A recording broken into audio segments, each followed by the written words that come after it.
Well, hello, good morning. I am so excited to be here with you today as we are going to be talking about becoming a manifestation queen. And the way you do that is by rediscovering who you are so that you can tune in to manifest the things that you truly want in your life.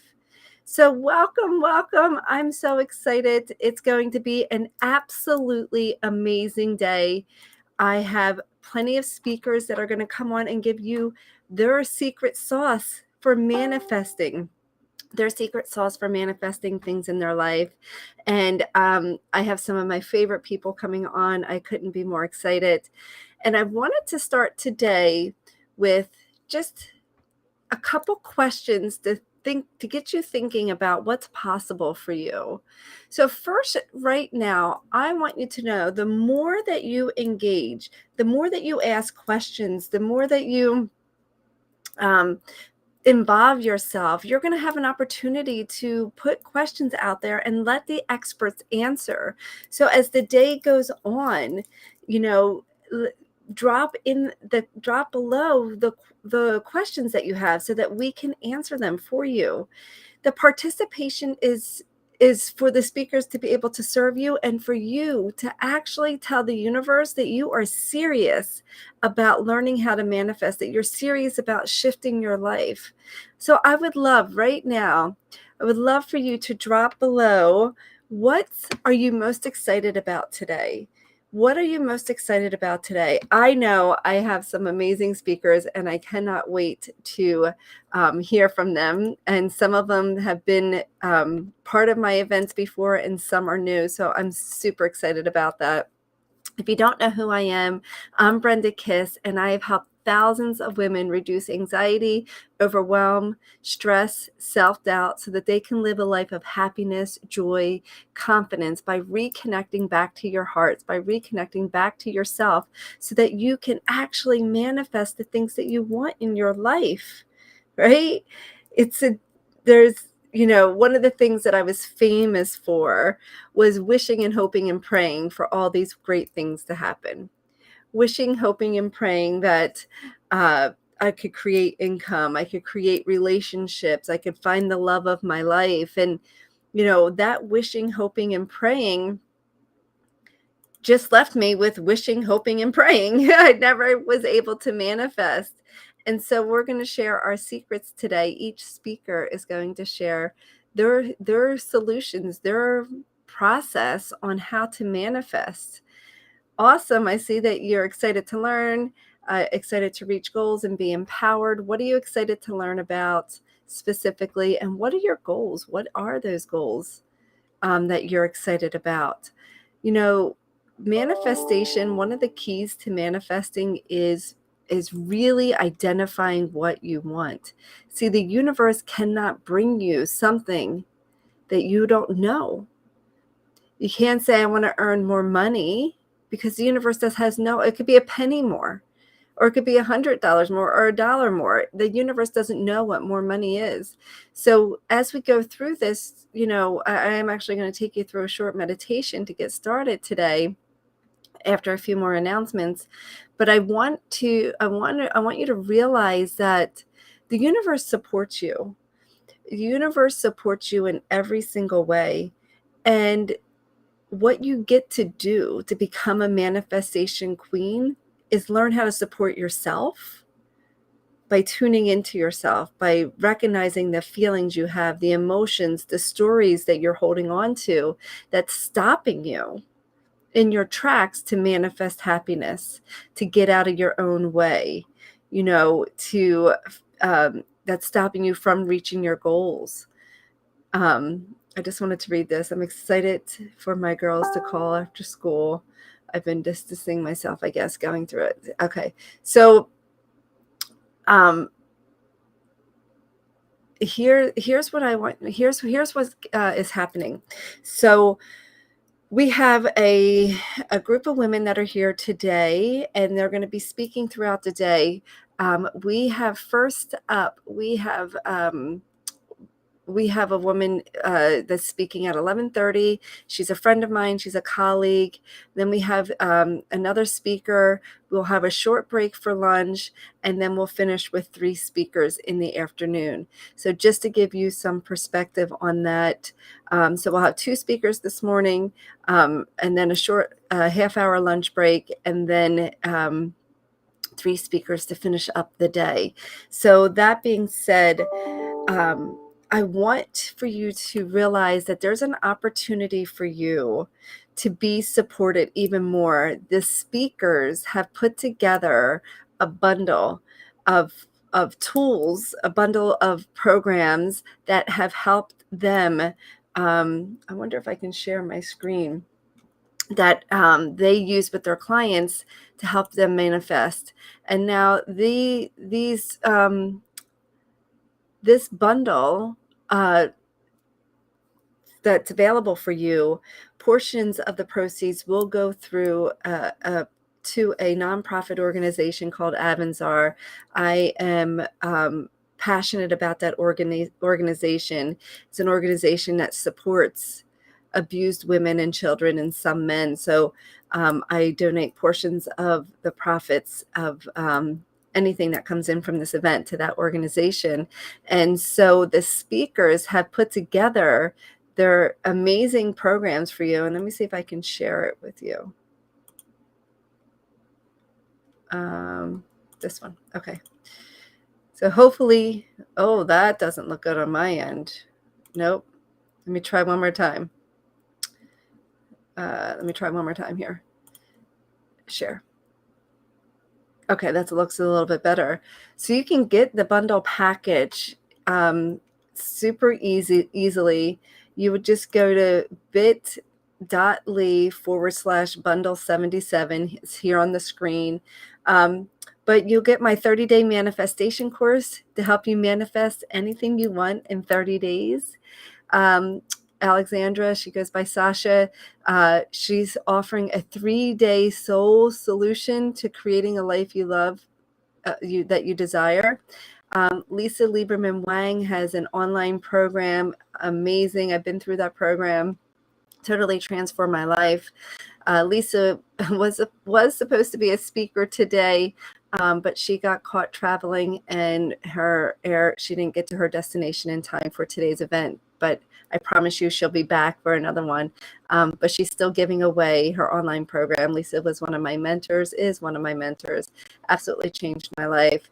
And then Anodea Judith, who's absolutely amazing. I've been studying her for years, and the fact that she's here is just warms my heart. But she is also offering a tool for you called Manifesting Through Your Chakras. And if you don't know about that, don't worry. She's going to be speaking into your chakras. So you can go right now to bit.ly/bundle77 and grab these tools. This is a package that individually, my manifestation course alone is $300. I know that Lisa Lieberman-Wang's program's over $1,000. I'm not sure about Sasha or Anadea's, but these are gifts for you that you are able to grab at a really reduced price so that you can be supported, and we can support the charity as well. So not only will you help yourself, but we also will help the charity Avanzar.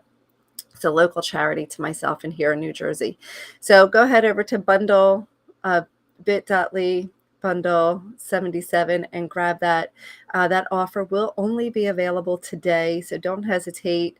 It's for you, to support you.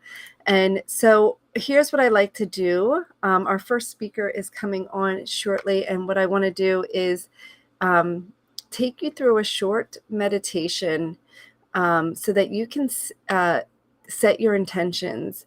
So I just dropped below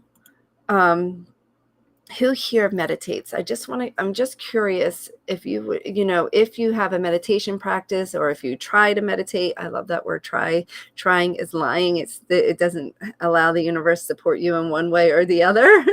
It's either you do or you're not. So if you're saying you're trying, it doesn't work well with taking you to where you want to go. So drop below in the chat if you actually meditate. I'm just curious just curious, meditation is one tool to tune into you and your feelings, your emotions. So it's one tool to really help. I'm just beginning to, you meditate every day. Yeah. So I remember when I first started to meditate, I was pregnant with my second son. And I literally would have to start a timer on my phone for 5 minutes because I couldn't sit still. I was constantly going and moving, and I could not even sit still for a moment. And so learning to sit still and be still was really challenging. But in that stillness is where you manifest. In that stillness is where you get your guidance, get your insights, your awarenesses to what's going on with you and where you want to go. So if you aren't meditating or haven't done it, I highly suggest making it a practice. It isn't super challenging, and people have a lot of rules around what meditation needs to look like or feel like or has to be like. And I want to share with you, meditation is when you are completely present. So that's whether you're listening to music, watching your children play, walking, and really just in your environment. That's what meditation is.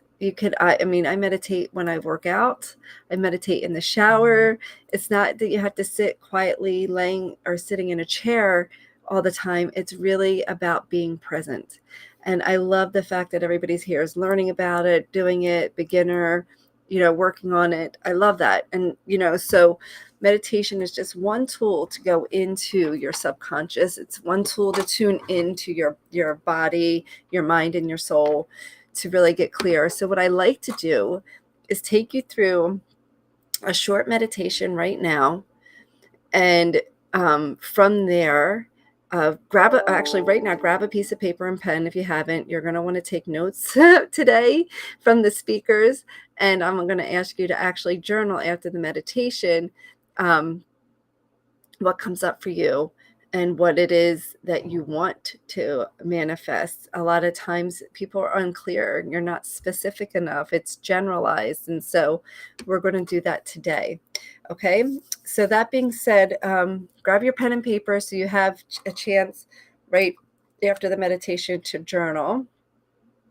And we're going to get started here.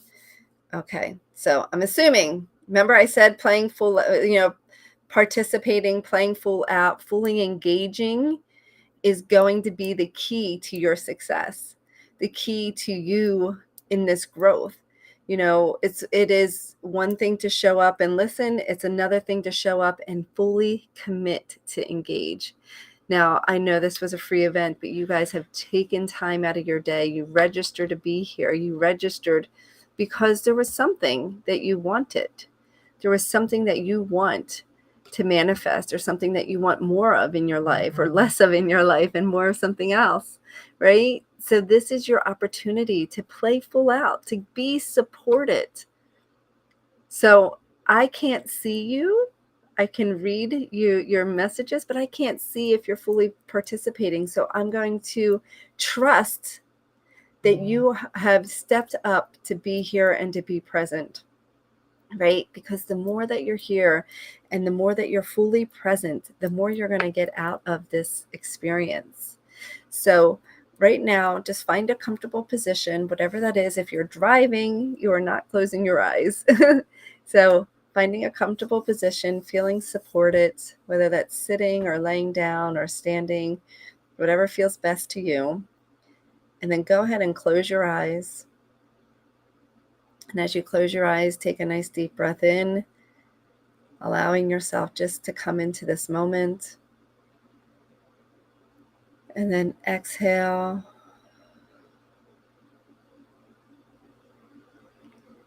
Another deep breath in.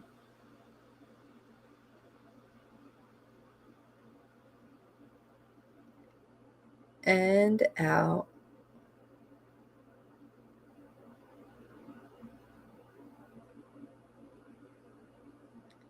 One more deep breath in, just allowing yourself to be in this moment.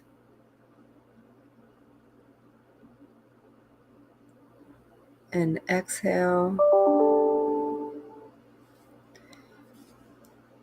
And as you continue to breathe on your own, realize now that it gets easier and easier to become more present just as you follow your breath in and out. And just as easy as it is for you to breathe, realize now that everything that you desire or want, you already have the answers within you to achieve that, to make that your reality. In fact, as you go through today, you'll realize with ease that you are capable. You are more than enough to achieve whatever it is that you want. So as you allow your breath to continue to pull you into this moment, feeling it fill up your body,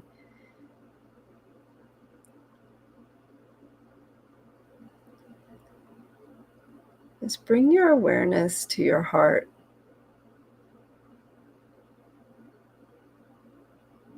Now, you didn't have to do anything to receive this heart. You were just born with it.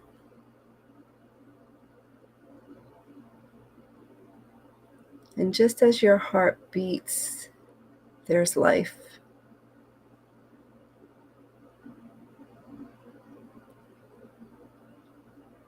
So just tuning into your heart, maybe you even feel your heart beating, or maybe you're just aware.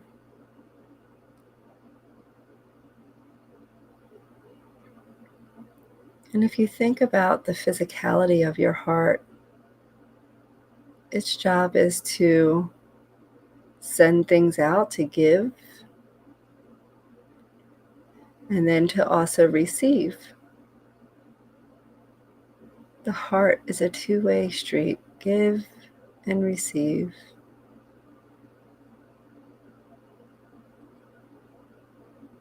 Give and receive. And as you allow yourself to realize that now, the process of manifestation is to give your manifestation over to whatever you believe is true for you, whether it's God, the universe, source, love, divine. And then allow yourself to receive it. Allow yourself to receive it. It's a two-way process.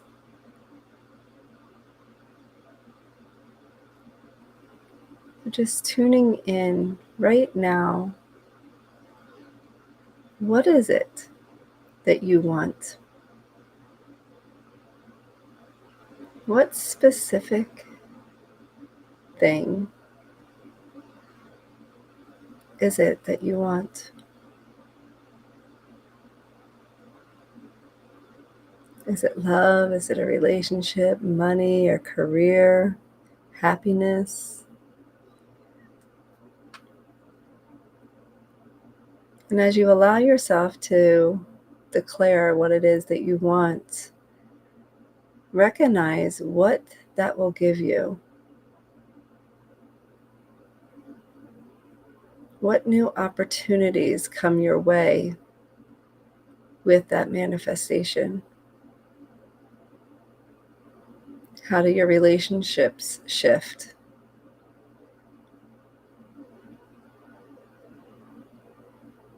Your mindset?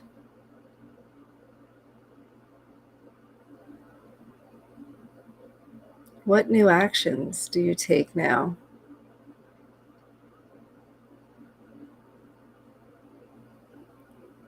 What does this look like on a daily basis as you manifest this in your life?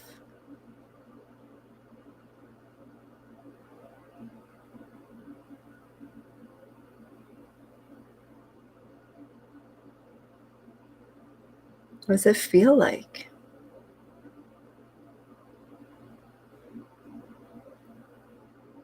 And manifesting this in your life, what's your energy like? Energy like?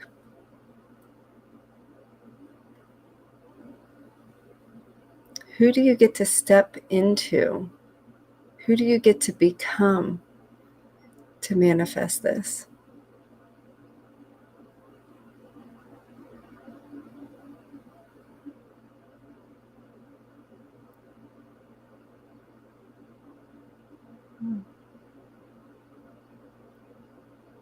Allow your subconscious mind now to open up, and you'll be surprised at how easily and effortlessly these new thoughts, these new ideas, these new visions come to your mind as you allow that manifestation to fully unfold,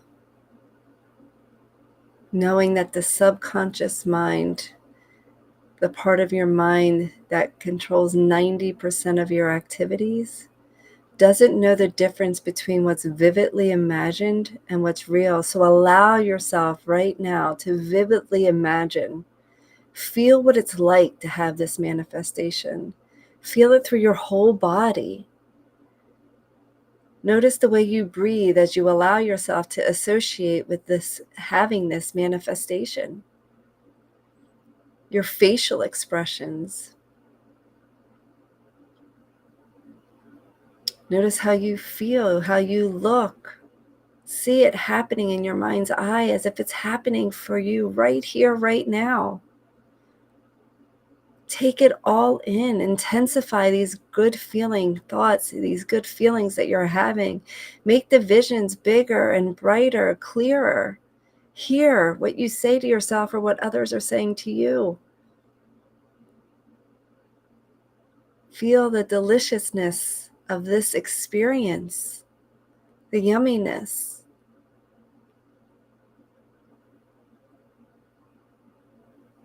And as you see it in your mind, and as you see it and you send it into the universe through your conscious thoughts right here, right now, know that this is your truth, your reality.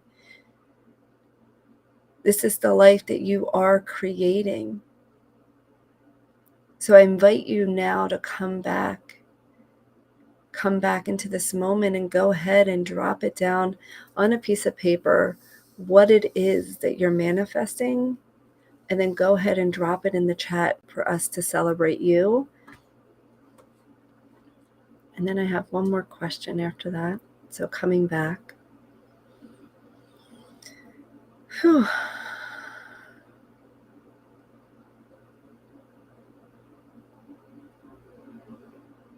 Awesome. I see you, Christina, already commenting here that you get to become more of who you are without apology or approvals. That's beautiful. And that you feel lighter and calmer and happier and relaxed energy. That's awesome. Good stuff. Love it. So after you jot it down on a piece of paper, jot it in the chat. I would love to see what you guys, your intentions are. What is it that you want to manifest? What is it that you want to bring in your life? Trust me, as you share here, this will also guide the speakers as well. So go ahead and drop it in the chat. Finding myself again, learning to be by myself in peace. Yes. A tree house in Costa Rica and a wellness center. Oh, that sounds amazing. Love it. And having these things, what does that give you? What does having the tree house and a wellness center, what does that give you? Successful and profitable new business. Beautiful. What is your business? Just curious. I love all of this. Keep them coming in. Keep dropping them below here so I can read them.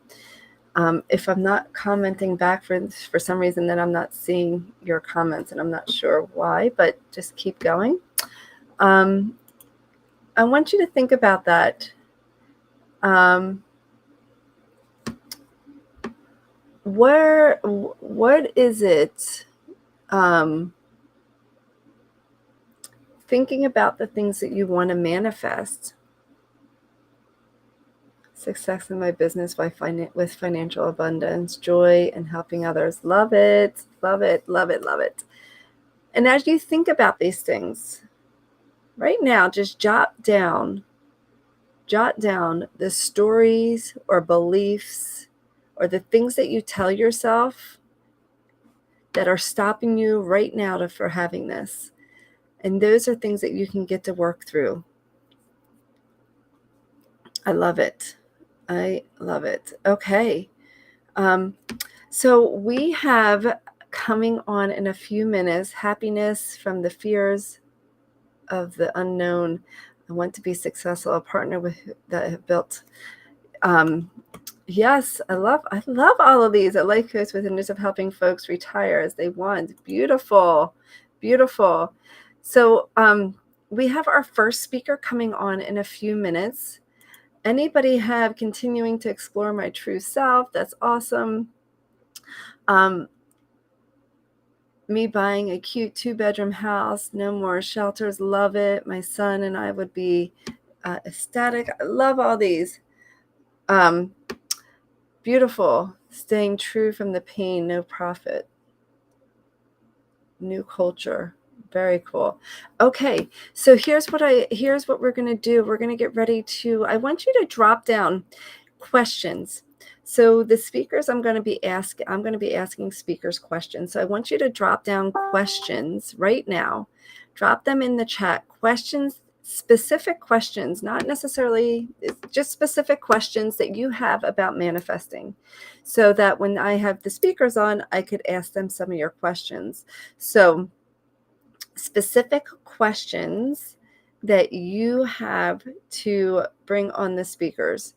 And that way, when the speakers come on, I have questions that you want. I have my own questions. How to overcome your own expectations. Oh, that's a good one. You know what expectations are? Expectations are lead to frustrations. I'm just going to write these here so I have them. Irish, if you're watching, Irish is my assistant. Could you copy these questions so that we could have them? It's going to take me too long. What others say negatively about me, or how I let them trigger me into negativity? Okay, how do I stay in the manifestation zone? And the best way to learn to detach from the only ones I know. Roots of resentment. Okay. Irish, I don't know if you're seeing these. If you are, can you please copy and paste them into the Google Doc with the speaker bios, and that way I could have them. That would be great. Okay, so we have coming on, how do I get over money blocks and raise my vibrations? Awesome, awesome. How do I kill fruit flies? How do I manifest when in total chaos and toxic people? So here's the thing. Here's how do I overcome self-doubt. These are great, and I will promise you I will get them so I can answer all of them. Here's what I know to be true about manifesting. Oh, I forgot to tell you. And so this is how it is coming up. I forgot to tell you that manifesting is about healing yourself. It's about raising your vibration. It's about going inward and discovering. So as a special gift, this is a bonus on top of the bundle. When you buy the bundle today only, you will get a free ticket to a 3-day in-person interactive live training that I am doing called Manifest Happiness and Joy, the 7 Steps to Healing, so that you can truly begin your manifestation. So, but somebody said something, and I just want to say, the way that you manifest, even in the chaos, even in the negativity, is about going in and learning your boundaries, learning your beliefs, so that you can not allow the outside world to impact the way you feel, the way you experience life, because other people's challenges aren't yours. Thank you. Okay, I see that Lois is here. I don't know if I don't see her camera. So let me just, I need technical support.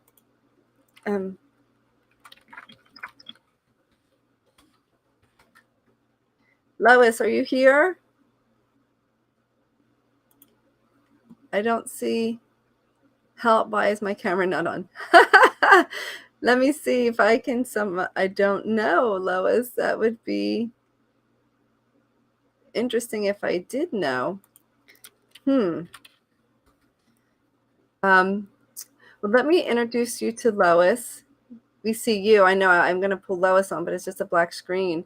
So let me just introduce. Lois is my colleague. She's my friend. I learn so much from Lois, and I've known her for years. She reminds me how to manifest with ease. She brings to life how your surroundings, speaking of those that were just talking about negative surroundings, how to shift your energy around you so that you can continue to rise up in your internal energy. Lois has taught me how to have fun, how to receive with ease. She is a dear, dear friend of mine. One of the most amazing women I know. She is known as the queen of the Shui. She's a Feng Shui queen. She's the go-to expert when you are ready to receive passionate relationships, a peaceful home, and a life you love, inspiring you to seek and create new opportunities in your life. She has put 10 plus years of Feng Shui energy clearing to work to put in the driver's seat with your relationships and your spaces. Lois is certified in a diverse energy modalities, including Reiki, Feng Shui, meditation, space clearing, hypnosis, and past life regression techniques. Her popular programs include Feng Shui, Your Space and Your Soul. Love it. That's one of my favorites. She's got a weekly online neurotransformational guided clearing meditation circle, and she takes you on 30-second vacations to teach people to use their tools daily to manifest change in your lives. So we have Lois here. I don't know why her camera is not working, so let me just see if I can support her. 1 second. Lois, can you hear me? Can I hear you? Can you hear me? I'm here. You are here. I can hear you. Let me see if this is on my end. No. I'm not sure why your camera is not on. This is the first time this has happened. It said, I don't know, maybe my permission was denied. I don't know. I did close off my other Zoom, my other Zoom open. So maybe I'm not meant to be seen, maybe just heard. Hey, listen, they'll feel your energy through the video. But let me do this so they know who we're speaking with. It's Brenda and Lois Kramer Perez. Do you want to try to log out and back in one time, Lois, and see if that helps? All right, I'll give it a shot. Okay. Be right back. Okay, thank you. Awesome. Who knows? Technology is so fun sometimes. So somebody asked, how do you get in contact with her? I will let Lois share her contacts. I know she's got a Facebook group, but I don't know if that's the best way for her. So when she comes back on, I will let you reach out to her. I thank you for all the questions. I will be gathering them and having opportunity. Oh, nope. Nope. So just your voice today, Miss Lois. That's what it's meant to be. All good. All good. So welcome. And I want to thank you because I know this was totally last minute for you, like super last minute, as Lisa couldn't make it tonight. And I know that you've been guests on many of my, I guess, series that I've done in the past. And so thank you for making time this morning to come on and be here with us. So excited to have you. Thank you, Brenda. So one of the things that you've taught me about manifesting, Lois, is about really remembering to step in and have fun. and just be in the joy of life. Like every time I speak to you, that's what I see in your life. And so my question to you is how did you get to be in that space of really just owning the joy and fun? Like, you're so much fun, and how did you get into that space? Because I know you're a bit of your story, but maybe you can share some of that to start. Like, I know you've been through challenges and had a lot of grief that you've had to deal with, or move through, I should say. So how do you go from having all that grief to really being the queen of the sway and mastering your energy to bring fun and joy into your life and others' lives? Well, what I come to learn is we've always had it in us. And when I think back to the moments of when I started to step into my own growing up, I went through a period, believe it or not, I was very shy. I remember when my first job out of college, I was meeting all these famous designers. I worked in a sweater factory, and we worked with some of the leading designers, and I would be so shy, I could feel my face getting red. I just was like paralyzed. I couldn't even talk. And I have to laugh. But the one thing that helped me get out of that cocoon, I guess you could call it being strapped in, was when I loved to dance and I started taking these dance lessons with and my dance teacher brought me to a convention, and I started taking lessons in the city with Broadway dancers. I was just a person off the street dancing with all these people. And when I had the confidence to just dance with anybody, dancing was really the key, because it was something I loved from the inside out, and it was like nothing else mattered. So that was a really important thing for me, to remember. What is it that I just felt joy? How could I just be joyful? And after I went through the trauma when my husband very unexpectedly had a heart attack and he died right in front of me, um, Mm, I went through such a phase that I just couldn't bear it. But the pain just got so bad. I was looking like, get me out of this, get me out of this. And when I decided I wanted to get out of it, when I started to look beyond what I would even see, all of a sudden things started appearing in front of me. Stumbling into a Reiki studio on the first day of this woman's, my first day of my, you're my first client, and the first day since I left my corporate job, and I go, I need this Reiki.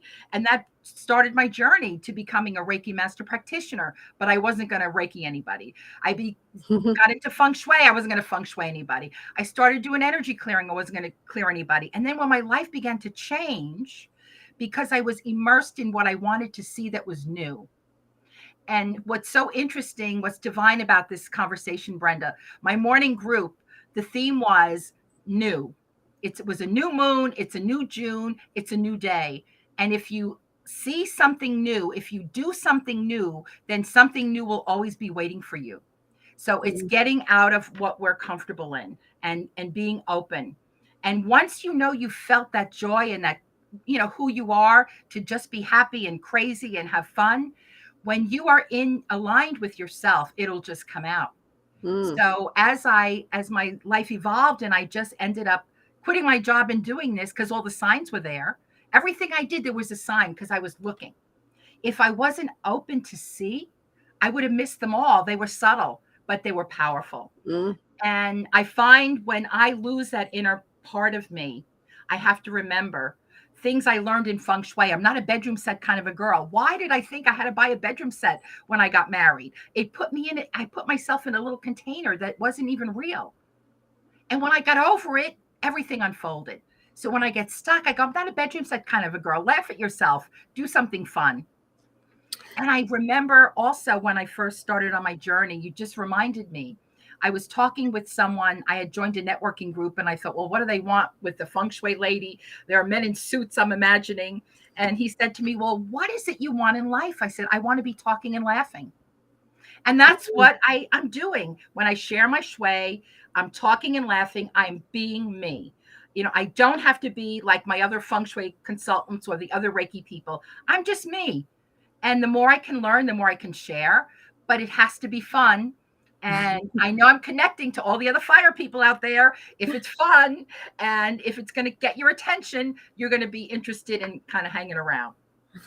That's awesome. So I hear a couple things that you're saying. You have to decide. Go back in and do what feels good on the inside.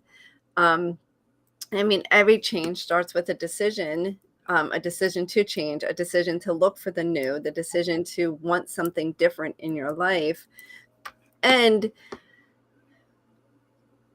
Lois, you have so many techniques and tools, but my question to you is, how do you, I know for me, going through a wealth of trauma in my life as well, that I didn't even remember or didn't realize or didn't know what my inner self wanted. Mm-hmm. Do you have any tools to see or to recommend on how to even begin to tune into what that is? Because when you do live in that manifestation is easy. Manifestation happens quickly. Well, what I learned through my Reiki and my Feng Shui, my energy studies, is there's usually something we put up as a barrier that is a coping mechanism to protect ourselves, so we don't feel any worse than we may be. But what it's doing is it's stopping it's stopping the progress. And if we take our personal judgment out of it, we can use a feng shui principle and just start with our space. So this way I don't have to feel like I'm right, I'm wrong. You know what? I'm just going to look around and look at my space. What can it teach me? So what I would suggest you do is go outside your house or your apartment, wherever you're living, and as if you were a guest coming in, walk in and notice what you notice. Is it easy to walk up the steps? Can you get in the front door? Is there something blocking it? How does it feel? What is that experience? Because the front door is the first door to our life. How effortlessly is our life moving? Are we cutting ourselves off from the world, or are we opening to the world? If the hinges on the doors are loose and the doors, like the screen doors, kind of hanging open halfway, we have no boundaries. If we can't open the door, we're not letting anybody in. So we can start with simply easy things. I'm coming into my house as a guest. What do I notice? Oh, it feels good coming into this house. Or, oh, what is that? I don't like the way that looks. Well, I needed something. I threw it up there, so it's been there for 30 years. Or even with clients. Well, yeah, I never got curtains. Those temporary shades I put up 20 years ago when I moved in. I never bothered. Little things, simple little things, because then you begin to open up to see a little wider. And you're actually bringing your courage in small little steps. So when we make the changes in our space, even small, subtle little things, it really begins to help us make those changes within. Because Feng Shui taught me, your home, where you spend the most time, is your living vision board. So what you've put in your space is giving you messages all the time. Is it inspiring you? Is it giving you a feeling of wanting to progress? Or are you so comfortable that you just don't want to get up?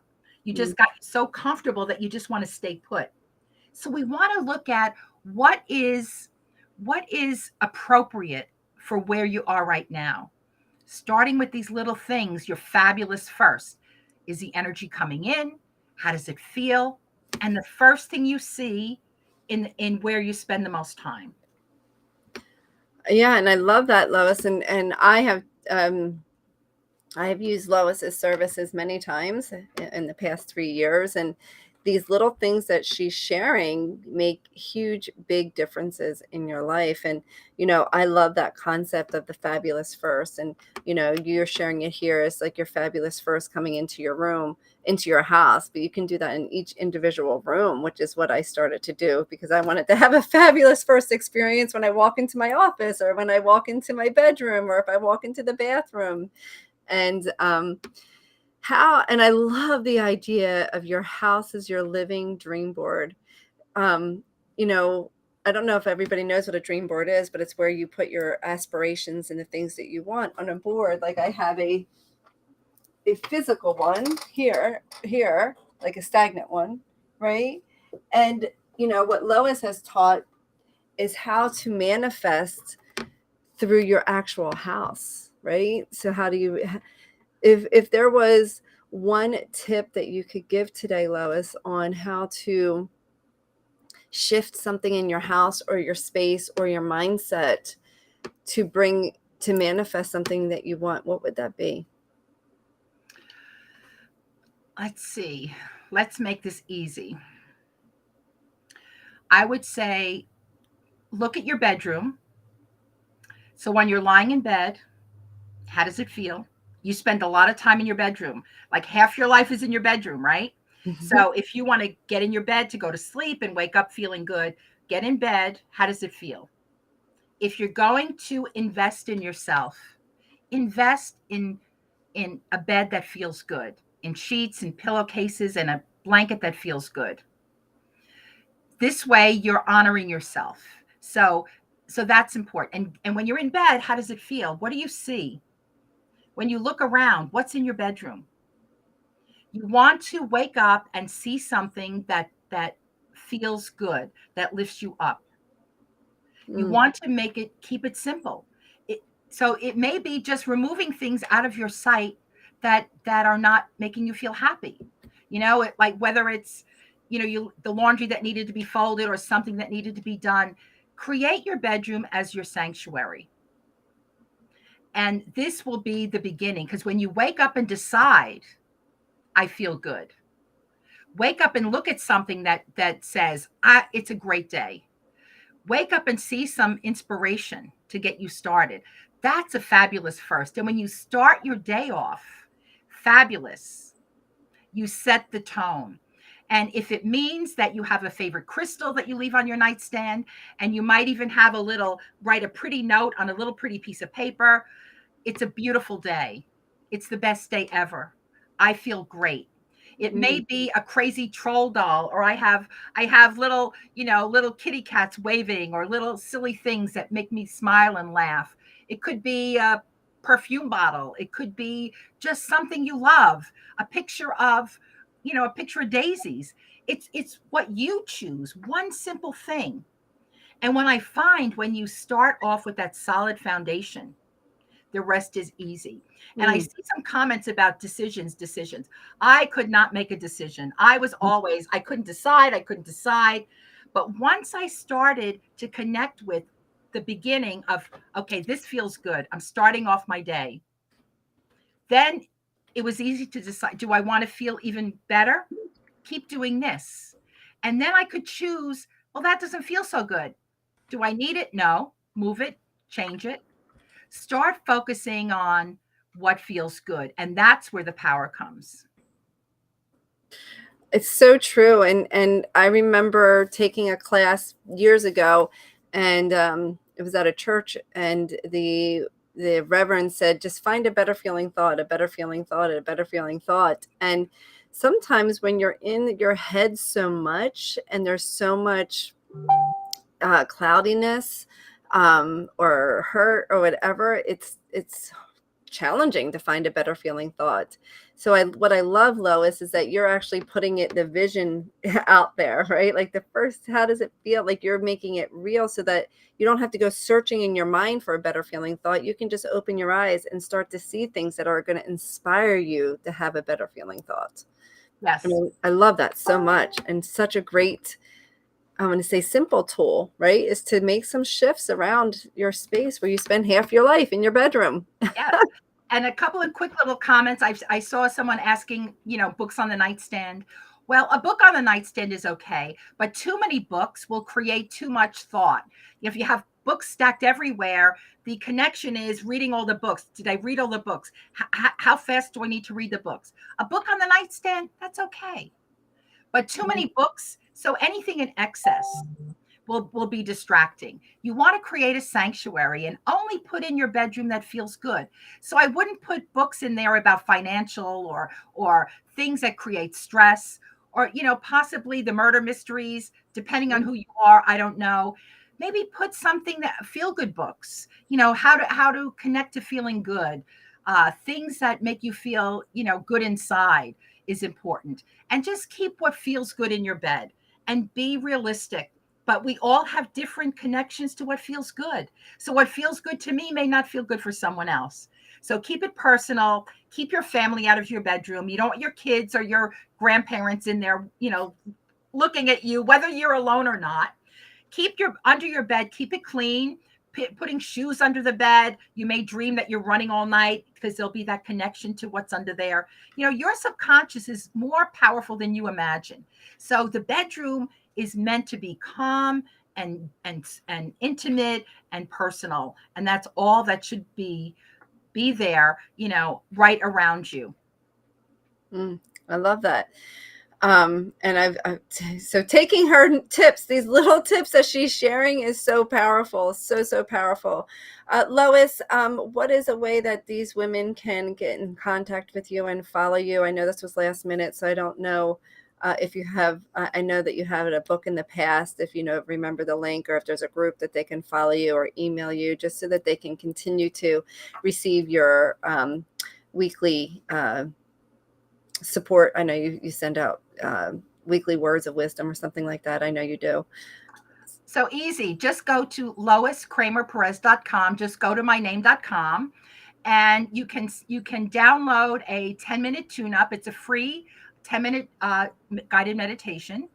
And then you'll get on my email list. And if I see that, people are signing up in the next couple of days, I'll send you my special guided meditation, my 30-minute meditation, and also my divine golden light video. And you'll have access to my 30-second vacations. I've got a page full of those. So yeah, and you can reach out and contact me if you have any questions, and I'd be happy to bring you into my circle. Awesome. Well, Lois, thank you so much. Any final thoughts or any last pieces of wisdom that you want to share? I know you have so much to share that could help somebody really manifest something wonderful in their life. I have a fun thing you can do, right? You hear fun, something fun. I want you to get a jar or a bowl of something pretty that you like. And I want you to see how many things you can find that feel good in a day. And just write them down and put them in the bowl. And if you don't want to put them in a bowl, you could type it in your phone notes. If you don't want to type it in your phone notes, what you could do is give yourself a voice recording. Oh, I feel good because I saw that flower. Oh, I feel good because I love the rain. Oh, I feel good because I just had an apple. Oh, I feel good because I love my new pair of shoes. It doesn't matter. Start looking for how many things feel good in one day, and just notice what they are. And then every time you feel good, say, wait a minute, this feels great. I want to capture this, and I want to make it happen again. Right. Yes. So just focusing on how good something feels, even if it's one thing, say, wow, one good thing today. Oh my gosh, I'm over the top. And you'll be surprised at what follows. I love that. Fine. Some people think manifestation is so challenging, but it's really about learning to feel good. It's learning to live in the frequency of what the manifestation would bring you. And so I love that idea, Lois. I'm going to actually do that. So thank you. You've been amazing. I appreciate you. People, I believe I put your website in the chat. People were asking what your website is. If you just want to check over there and type it in as well, Lois, I put it in, but I don't want to. Hopefully, I just put your name, loiskramerperez.com. That's what I did. Perfect. That's it. Okay. You got it. Awesome. So if you guys have any questions or want to contact Lois, go to her website and reach out to her. She is amazing and has so many yummy. Thank you for the free offers for today. So go get there. Go register for your 10-minute meditation and then grab all her yummy free gifts that she's offering for you today. So thank you, Miss Lois. Thank you, Brenda. Love you. Love you Have too. A great day. You too. Bye-bye. Bye. Wow. Wasn't she amazing? I just love Lois. So drop in your comments what your takeaway is. I would love to see what is your takeaway from hearing Lois's talk. Do not see Lois information. It's in the chat. It's loiskramerperez.com. Lois Kramer Perez. Look further up in the chat. Depends on where you're watching. I might not be able to reply to you. So you have to go to Lois, Lois. See her name on the screen? It's just loiskramerperez.com. Awesome. So go ahead and drop below. What are your takeaways? What are your takeaways from Lois? I would love to hear. Drop them. Your home is your living vision board. Yes. Yes. So you get to create. It's Lois is Lois. You get to create your vision board by your home and allow that to bring you into a better feeling thought, a better feeling so that you can manifest what you want. So next up, I have our next speaker here. Super, super excited. Mechelle has done a lot of speaking with me. I just love her knowledge, her love, her spirit, to be honest with you. And I came across Mechelle, I believe in the fall, and I think we've connected 5 or 6 times by now, and it's just been really nice. And so Mechelle is the founding partner of the Wholeness Network. In addition, Mechelle is a gifted teacher, healer, and mentor. She is continually learning and developing her gifts. Expanding her truth is her delight. Her gift of love is one of her greatest assets. She accepts and loves people with all different backgrounds. Her hope is to find a common ground with all she comes in contact with and helps humanity bridge the gaps that seem to separate us. And don't we need that right now? She's been featured in Women's Health magazine, as well as several other television segments. Her take on weight loss is revolutionary, which I would love to talk to you about that, Mechelle. We've never talked about that. She helps clients understand and take action, and at the same time supports them in learning to love themselves as they are. She's the author of a book, a mentality workout, exercises for permanent weight loss. She wrote that in 2015 after keeping her own weight loss off for years.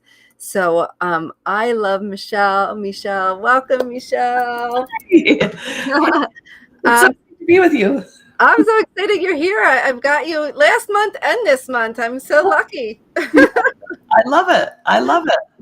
It sounds like you've got a great group of people asking questions. Awesome. I love it. Yeah, I'm actually, while you're talking, we had a bunch of questions come in. So as I know you have some stuff you want to share. I'm going to pull up a document. My assistant was dropping some of the questions down so I could ask the speakers some of the questions that they were asking. So we don't have to keep searching through the comments for them. Great. Oh, great. You're not Lois. Let me change you. You are Mechelle. There you go. That's the right name. So welcome. Thanks for coming on today. Yep. And I know you have some things planned, but I would love just to ask you one question. Great. And the question is, what do you feel is the key to manifestation? Or manifesting, I should say. Yeah, I think, I think a sense of self is really important. I think knowing who you are, feeling into that and being comfortable with that, I think is number one. And I think you talked about my weight loss stuff. The thing is I think when we experience life, we experience it through sensations in our body. Like that's how we know we're excited. That's how we know we're sad. It is literally a feeling in our body that we have. And that's, I think, the real tragedy of, we either have starvation or we have weight there, anything. We do so many things, excitement. We do so many things in order to kind of numb those sensations because we are so ashamed of ourselves. We don't have a sense of ourselves. And that's a real shame in our society nowadays, because everyone, no matter what size, shape, who you are, you deserve love and compassion. You deserve within yourself to feel at home, right? And so that feeling of being at home, that feeling of understanding who you are is, to me, that's a huge key, because so many times I know in my life, you look at someone else and you're like, I want that and I'm going to manifest it. And you get all excited about it, but your energy is out there. It's out there in their life, right? It's like out there hoping and wishing about them instead of pulling it magnetically to who we are. When I was talking with you last time, we talked about the heart, and a lot of times in our mind, we manifest from our mind. It's totally true, and I'll talk about it today. Think about it, think. But when we manifest from our heart, just the magnetic and the electromagnetic field and those things. Think about that. The electromagnetic field, the magnetic force of your heart is 5,000 times stronger than your mind. So if you get that thing that you want to manifest into your heart and it feels safe and it's like truth for you, you've got 5,000 more times chance to pull it to you. It's manifesting is a magnetic force, it pulling it to you. It's not going out there and reaching for it, but we've got to have this center. We've got to have this sense of where we are in our being. And so many times trauma and other things have stopped us from being able to do that. So that's hard, so if that's true for someone, give yourself some compassion because something has come in and stopped you from being able to pull that in. So maybe we need to do a little bit of work first in order to be able to have that sense of self. And that's nothing that you did wrong or anything that was terrible. That's just part of our society right now. We don't understand how something one day can happen or 1,000 days in our childhood can affect who we are as adults or who we are as we move forward. So that's what me and you are both here doing, trying to help people find their sense of self, find their center. Yeah. Oh, well, I just want to bring this up because I feel like this is so important for women to hear.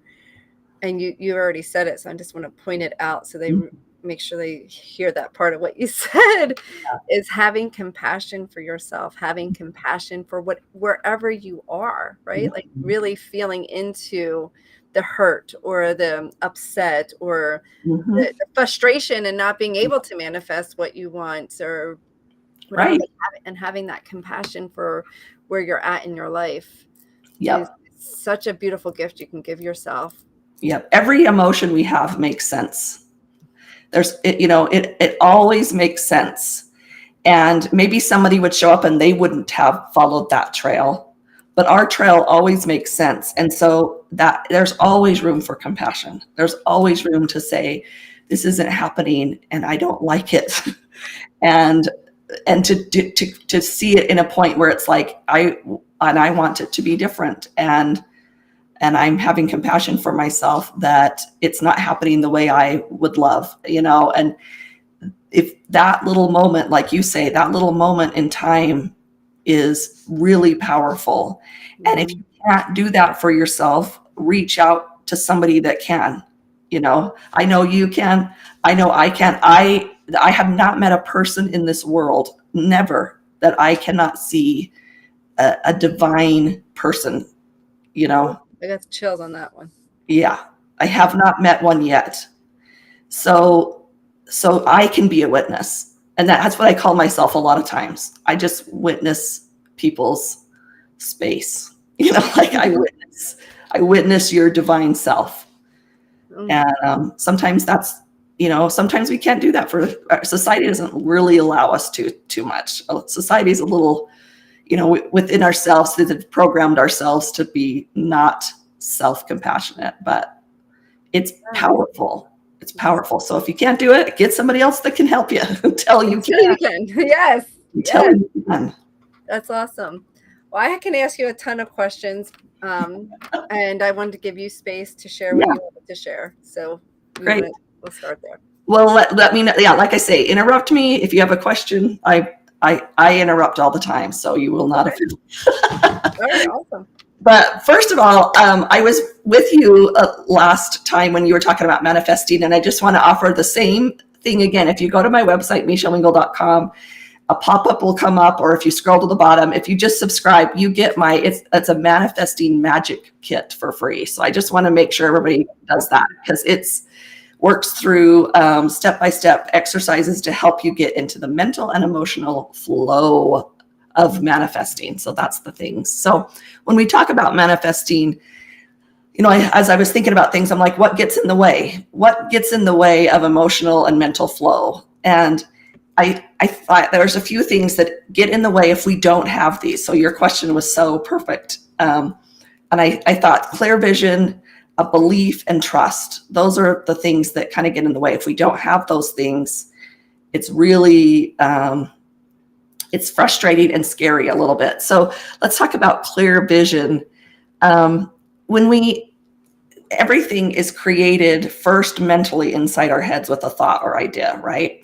And even a building is like, there's a thought about it. And then there's this next step that sometimes gets overlooked. And that is because inside it can shift around, but then we got to put it down on paper. Now, when you put it down on paper, or when you get it out of your head, I should say, I call this you're mentally creating it, and then you're going to spiritually create it, because it's not physical yet, but we're going to put it down like plans for a building. Like we're going to put it in some plans. The architect's going to create a plan. Now, it's not the same thing as a building, but it's got all the structure in place. So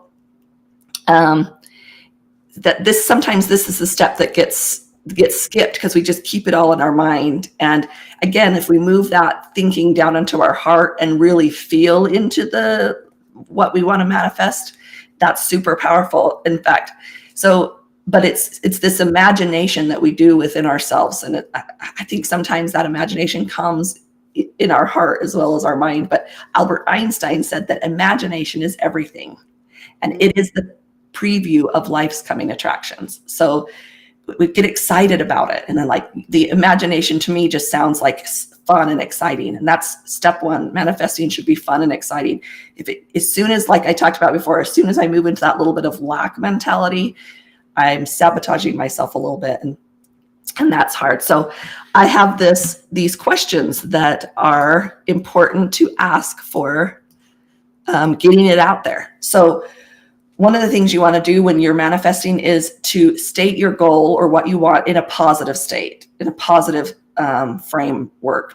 Sometimes like, I don't want to do this anymore. That's a negative statement. So we need to state it in the positive. So that's really important. And write it down.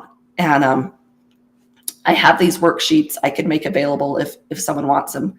But so you state it in the positive. These are what we do. This is present goals is what this is called. So P is for positive, right?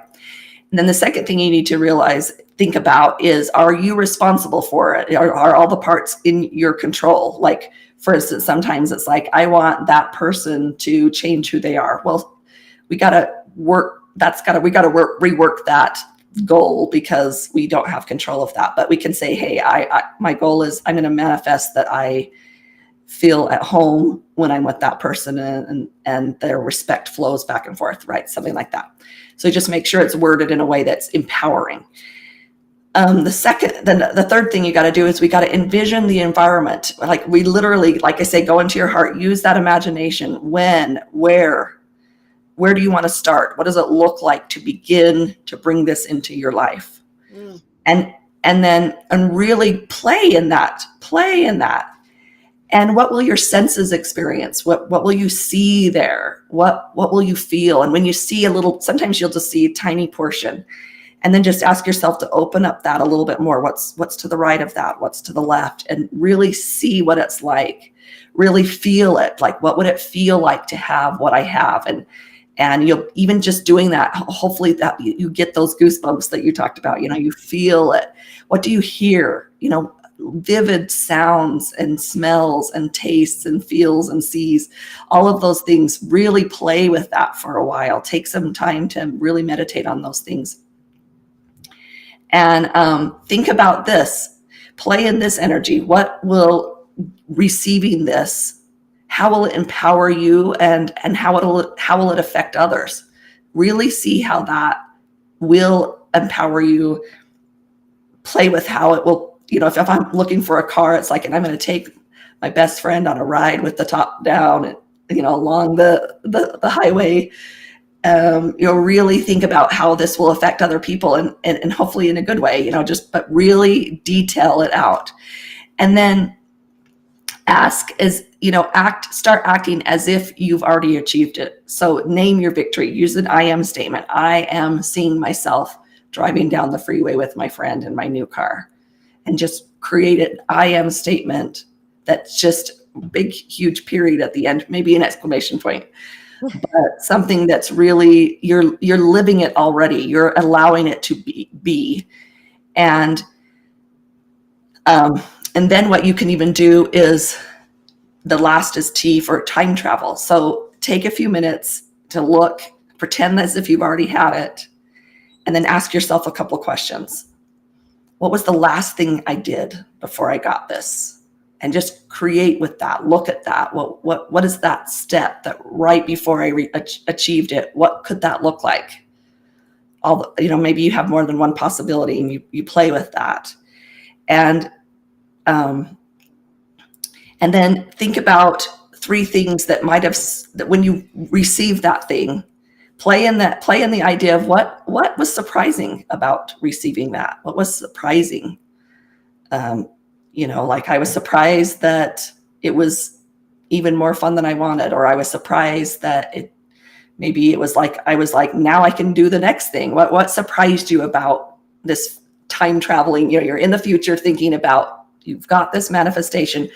We're really wanting to ground it in by really acting as if it's already happened. So what was surprising about receiving this, and what obstacles did you overcome? Really just think about, like as if, so you're just creating it as much as possible.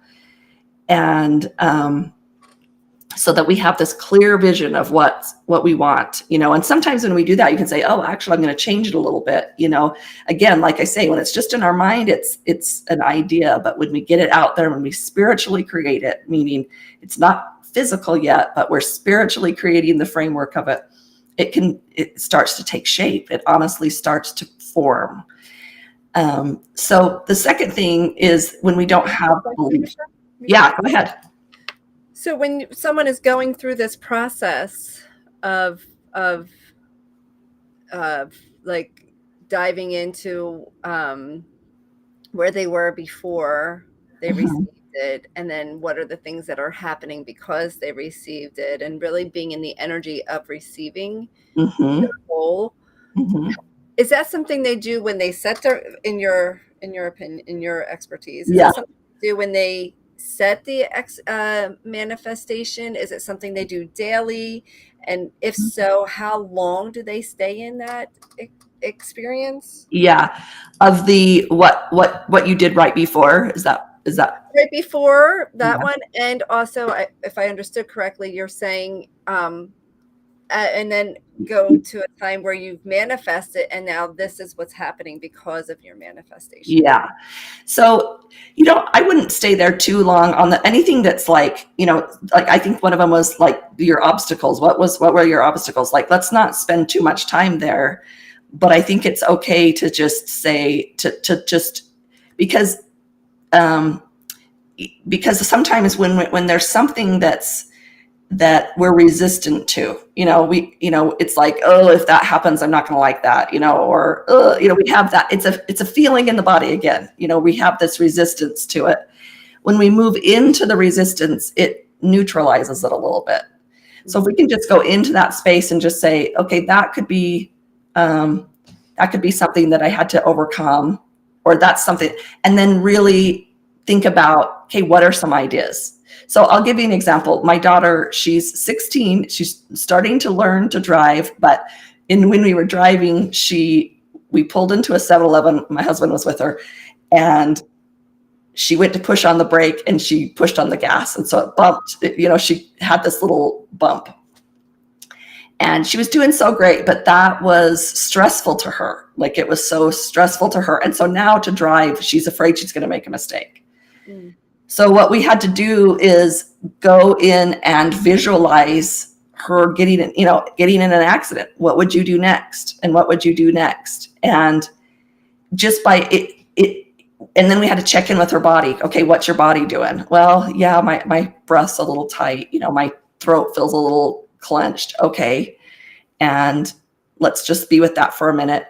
And we're working with the nervous system here, and the nervous system, it just needs tender love and kindness and support. So just by her saying, acknowledging, okay, this part's a little scary, I didn't like that, then she could get through it. And it was amazing. And so that's different than being on the road, but she actually went through the road bumps. What would happen if this worst case scenario happened? What would that feel like? Because when it's out there, it feels so huge, but when we can step through it, Byron Katie talks about, and I think it's so fascinating that, when you're in the middle of a difficult thing, the worst thing you can think of, when you're actually in the middle of it, your nervous system is working, you're getting out of there. You're changing the situation. It's leading up to it. It's the fear of the next thing that really takes over, So if we can be with our fear a little bit and allow it to recognize that fear is futuring, you're fearful of something that's not happening in this exact moment. It's something that could happen. So we just have to take some time to just acknowledge that. To me, it's part of that compassion. It's like, oh, there's that piece that's a little scary for me, or I'm a little resistant to it. And I'm just going to look there. And so I wouldn't spend too much time. I wouldn't use that to say, okay, here's all my problems that I got to overcome. You know what I mean? Like that, I could see how that would be a hindrance. It's like, okay, I'm looking at all the problems ahead of me. And if you stay on that energy, that would be troublesome. So just a few minutes, I would say, just in working through these questions, just like pop. Here's some things. What would I do in that moment? If that thing came up, what's an option? There's a possibility. There's endless possibilities. I'm going to just throw out one and move on. But in doing it, the important thing is that you're looking at it from a perspective of you've already achieved or you've already received what you've gotten. So that your confidence is there. It's not like what's in my way ahead of time. It's like, hey, what did I overcome? It's a little different energy. Does that make sense? Yeah, love it. Okay, so it's not a daily practice. It's just no, you're doing that. Okay. Yeah, and like it would be great to make a vision board based on the answer of these questions. Just some of the where am I going to be? What do I see? What do I smell? It would be awesome for the first parts of the questions to just be really present all the time, like living as if. That's manifesting, living as if. I have another question. I know you have more to share, but a lot of what you're sharing is really about, I call it the power of tuning in, but what you're saying is really getting aware of what's your body and how it's responding to it. How do you take someone, if I speak of where myself, like I've always been a dreamer, and not that any of it came to fruition until I healed myself, but I was so not in touch with my body and my feelings and my emotions. Like I was, I had an eating disorder, so I used that to totally numb out anything, so I didn't have to. So how does one begin to make just a simple technique? Because I know this is a very complicated, right, layered answer, but what's one simple technique or one simple thing someone could do to begin to start to notice their body? So I would say first, I know a little bit of your story. Doesn't it make sense that that's what you would do? Doesn't that feel like that was something that, doesn't it make sense that you separated from what you did? Yeah. So again, it's that little step of like that that was a heroic thing for you to do at the time. You know what I mean? That was a heroic thing you did for yourself in that moment, because we can't handle those things. We escape. We do something different. Like I just talked about, when something's happening, we got to get out of there. It's not a necessarily fear. It's like make something happen. And if that's disconnect, that's what you did. And that got you through that moment and through those moments where you had to remember, So the very first thing that we have to do is just acknowledge that and allow that to be so.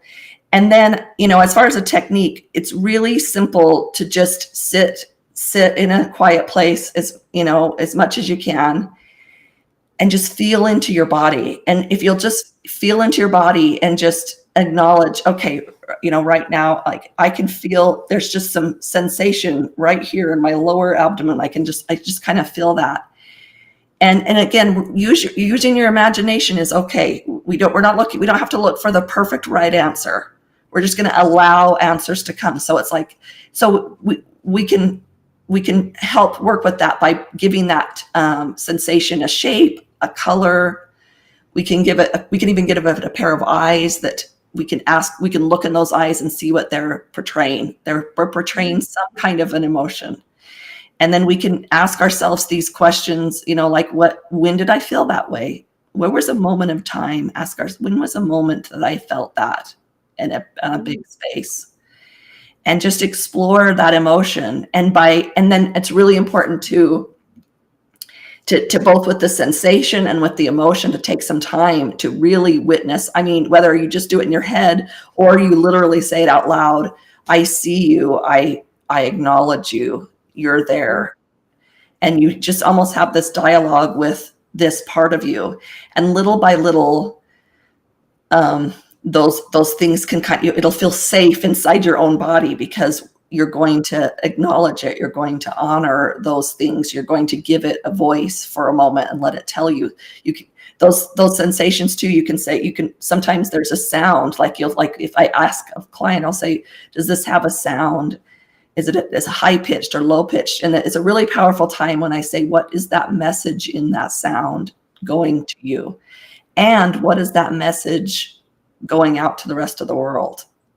And they give you an answer. I mean, it comes, it's like, oh, it's telling me I'm a terrible person, and it's telling everybody else, stay away or whatever, but it's like those things come.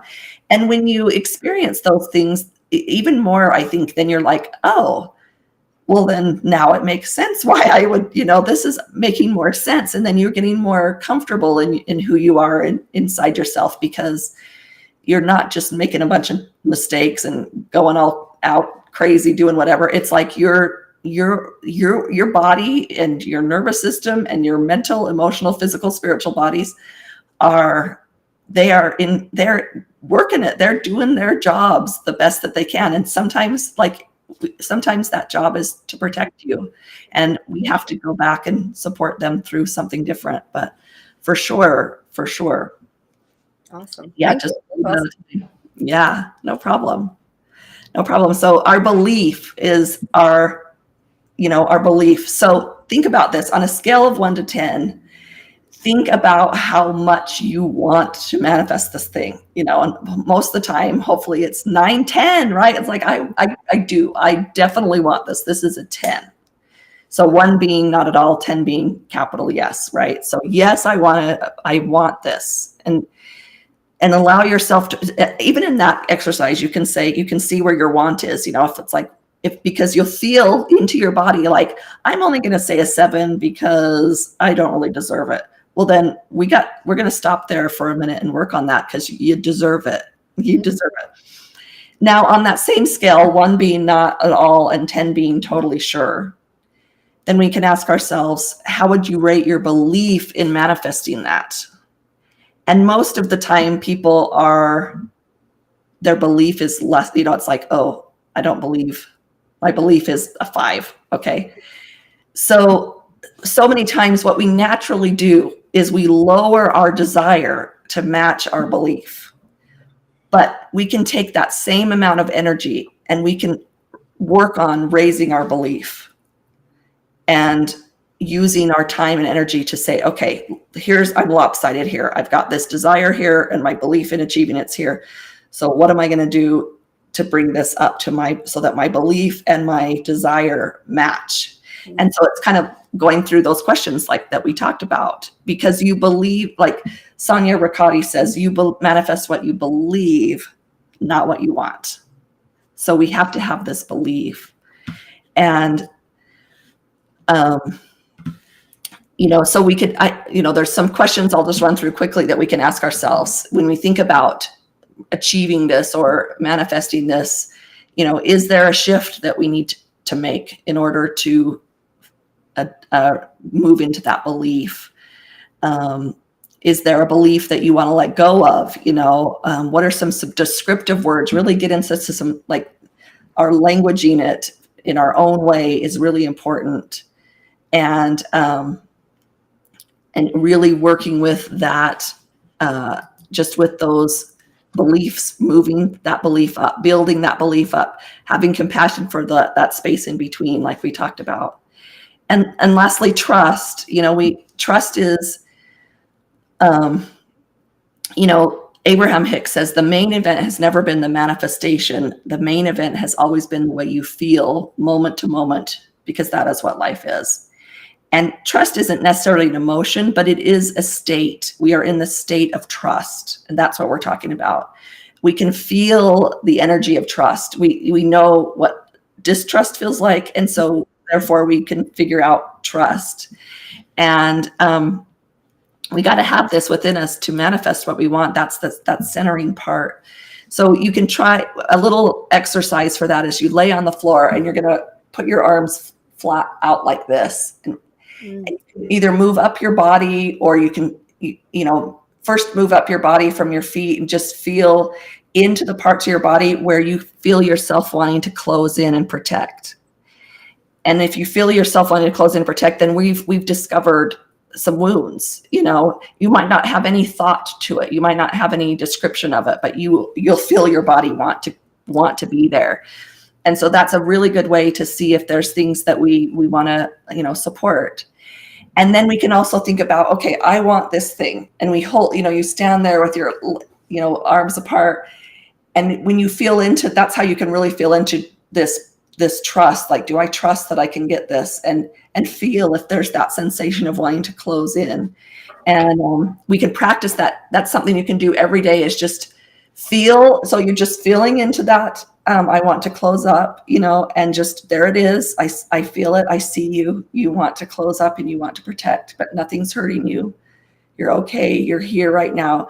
And just practicing that stance of being able to be wide open, ready to accept what you want, and it's really fascinating and helpful to see it in real time on your own terms. And but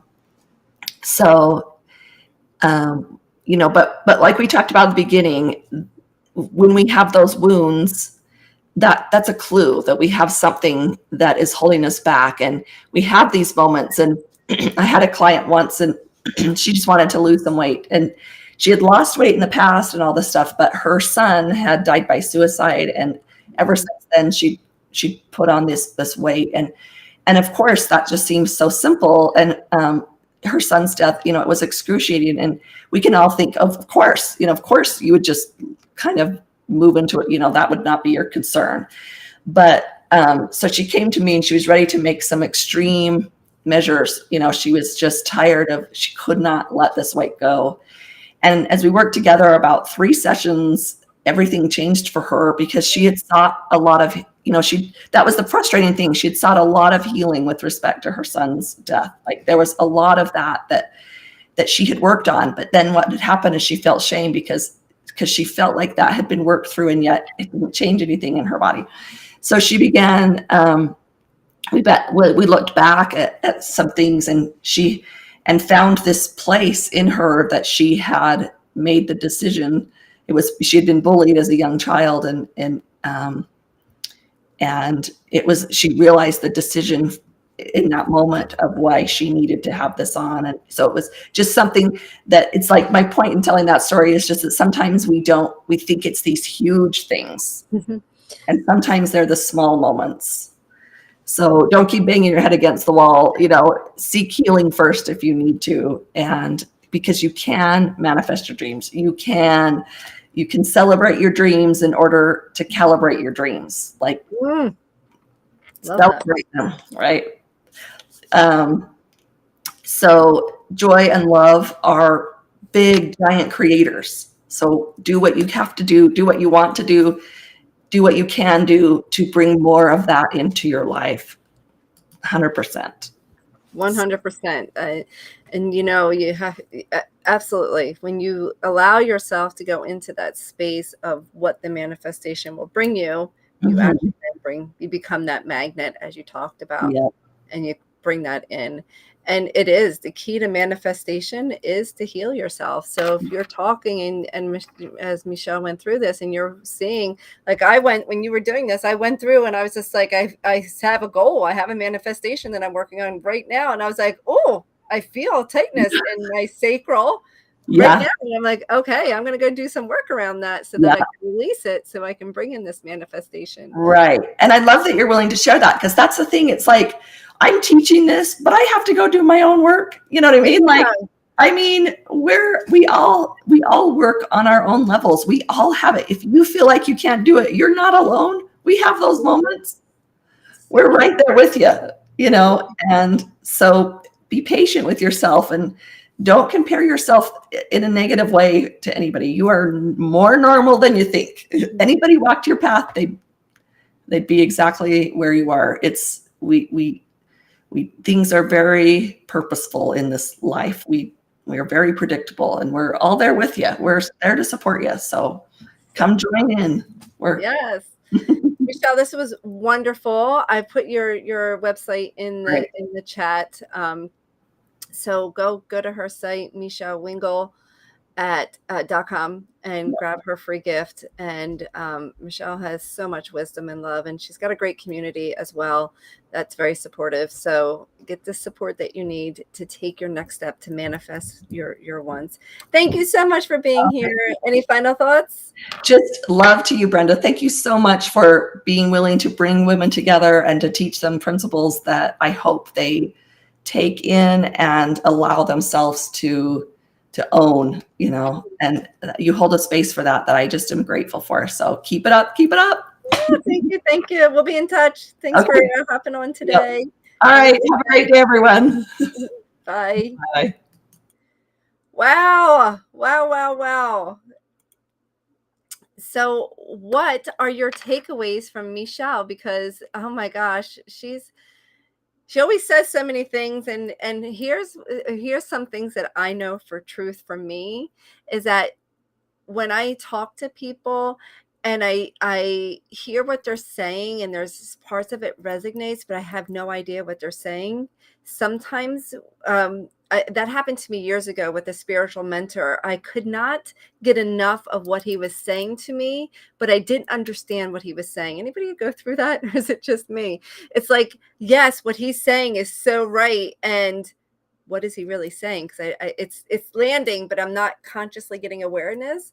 And so every time I talk with Mechelle, I hear more of her messages, and that to me is a demonstration that she's speaking on a frequency that I get to continuously tap in to. So I suggest watching the replay, because as you go through today, you're going to be raising your frequency, you're going to be raising your consciousness, and you're going to be able to hear the speakers speak in another realm for you, and you'll hear another pieces. And that's what I get to experience every time I talk to Mechelle.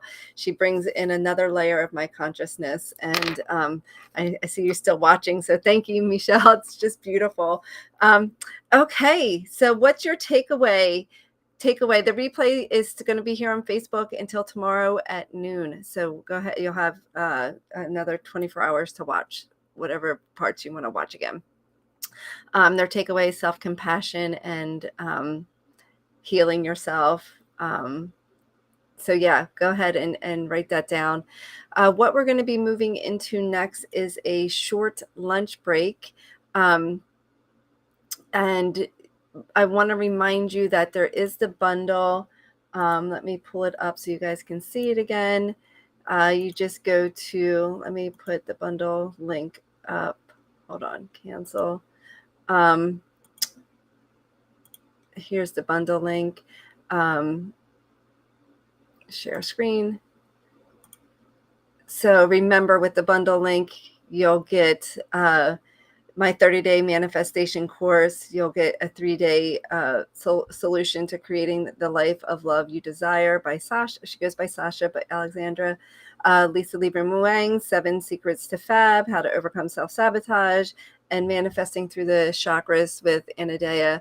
And as a bonus, today only, when you purchase your bundle, know that portions of this will go to the nonprofit I spoke of, Advanzar. It's a local nonprofit for abused women, men, and children. And you'll, so a portion of all the profits that come through will be going to that organization. But in addition to that, I am at the end of this month hosting a 3-day Manifest Happiness and Joy 7 Steps to Healing, 3-day live interactive online workshop series, healing, whatever you want to call it. And the tickets for that will start at $97. So you'll get a free ticket to join with any purchase today. So go ahead and grab your bundle. You just go to bit.ly/bundle 77 and grab your free courses there.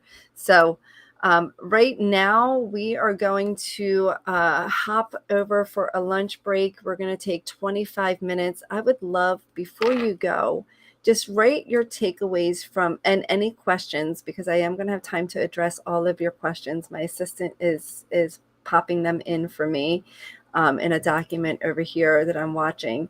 So pop in any questions that you have, and drop below your takeaways from this morning session already. Would love to hear it. So again, we're taking a 23-minute break. We will be back here at 1 p.m. Eastern time. So if you see the screen is off, it's just that we're on a short break, and we will be popping back. So leave your windows open and go ahead, grab a healthy lunch, something that's going to nourish yourself so that you can take in even more greatness. We have Sasha, myself, and Anodea Judith coming up in the afternoon. So I'll see you in 20 minutes. Bye.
Well, hello.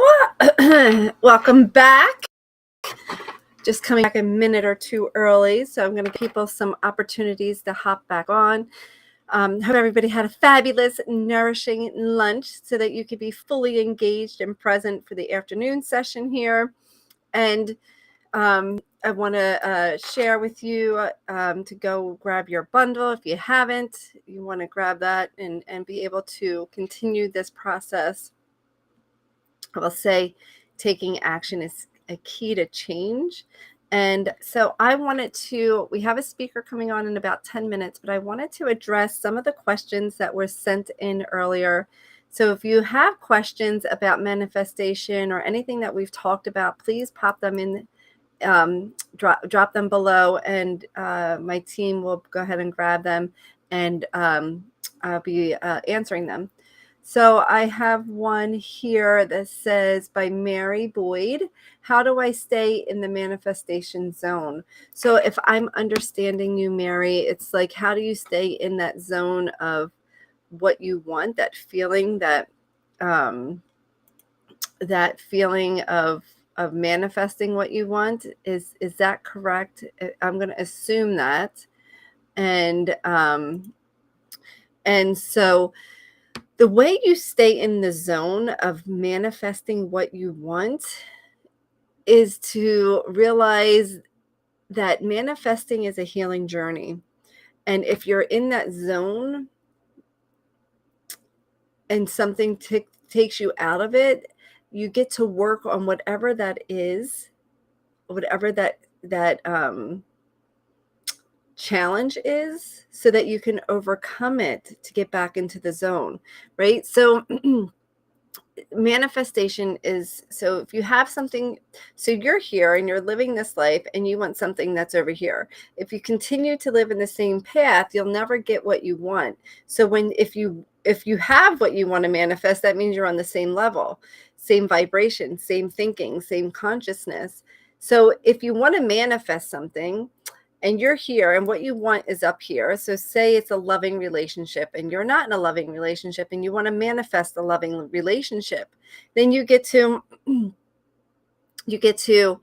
go and bring yourself up of what it would be like, those feelings. The meditation that I had you guys going through this morning is the feelings, the experience of it, right? So you're up here. So now you're on the same playing field.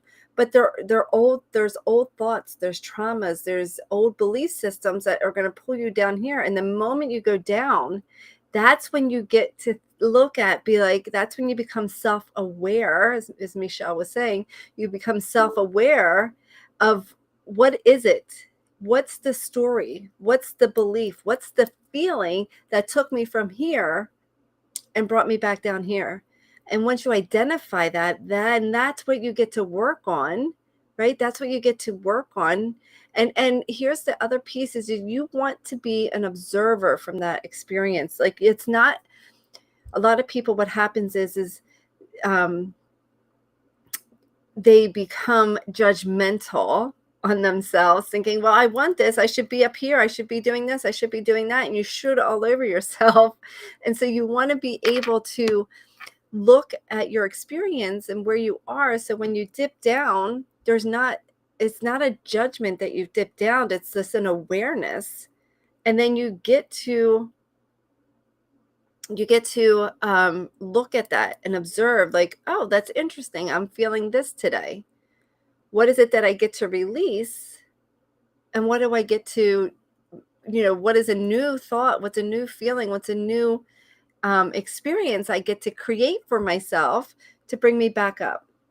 And so that's what you get to do to stay in the manifestation zone. If manifestation was easy,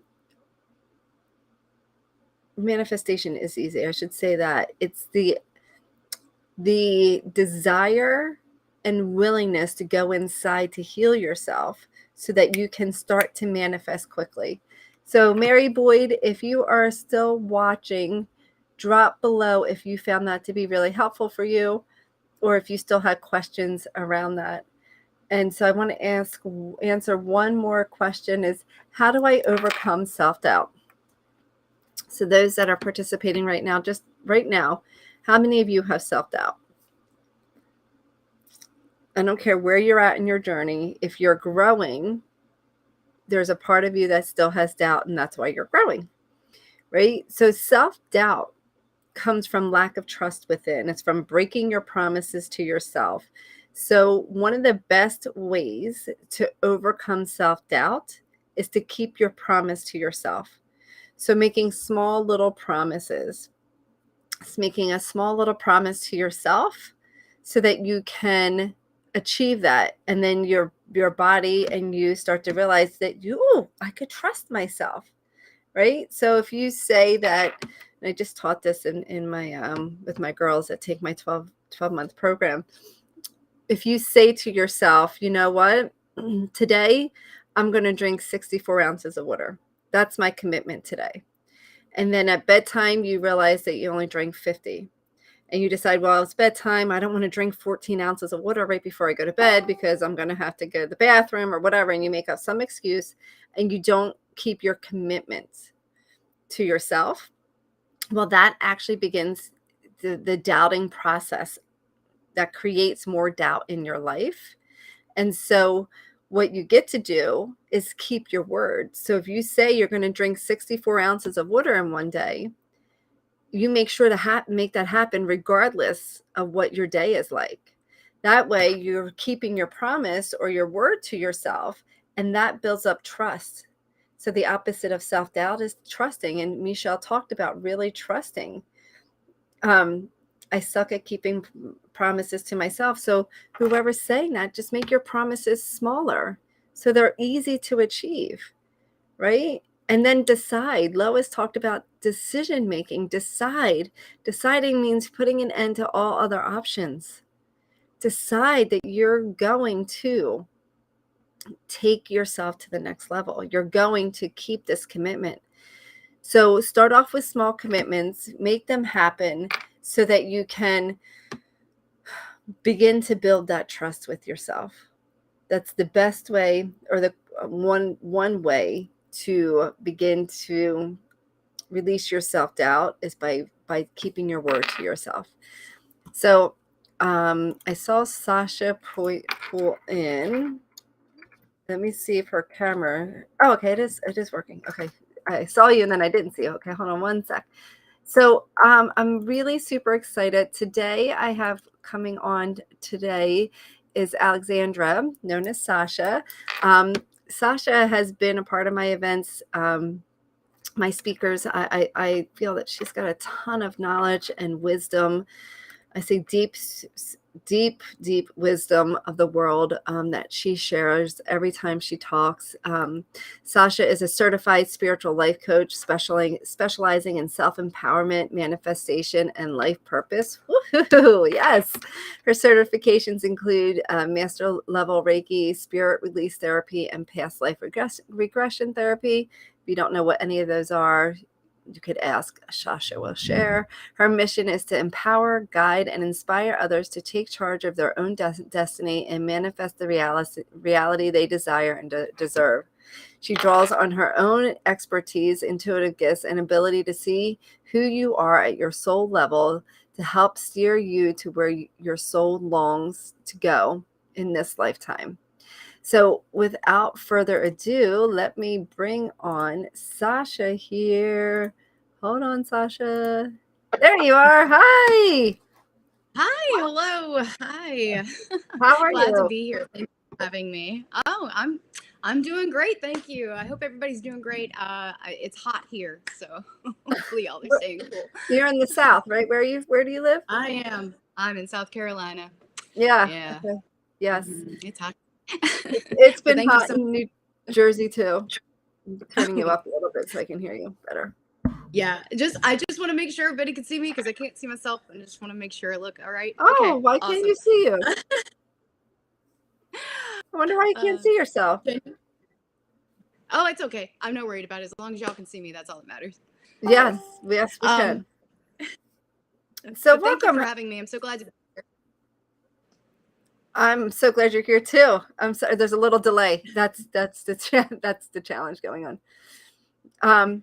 So I'm gonna allow you to so to start today's conversation off is, today's all about manifesting and bringing things into your life that you truly want.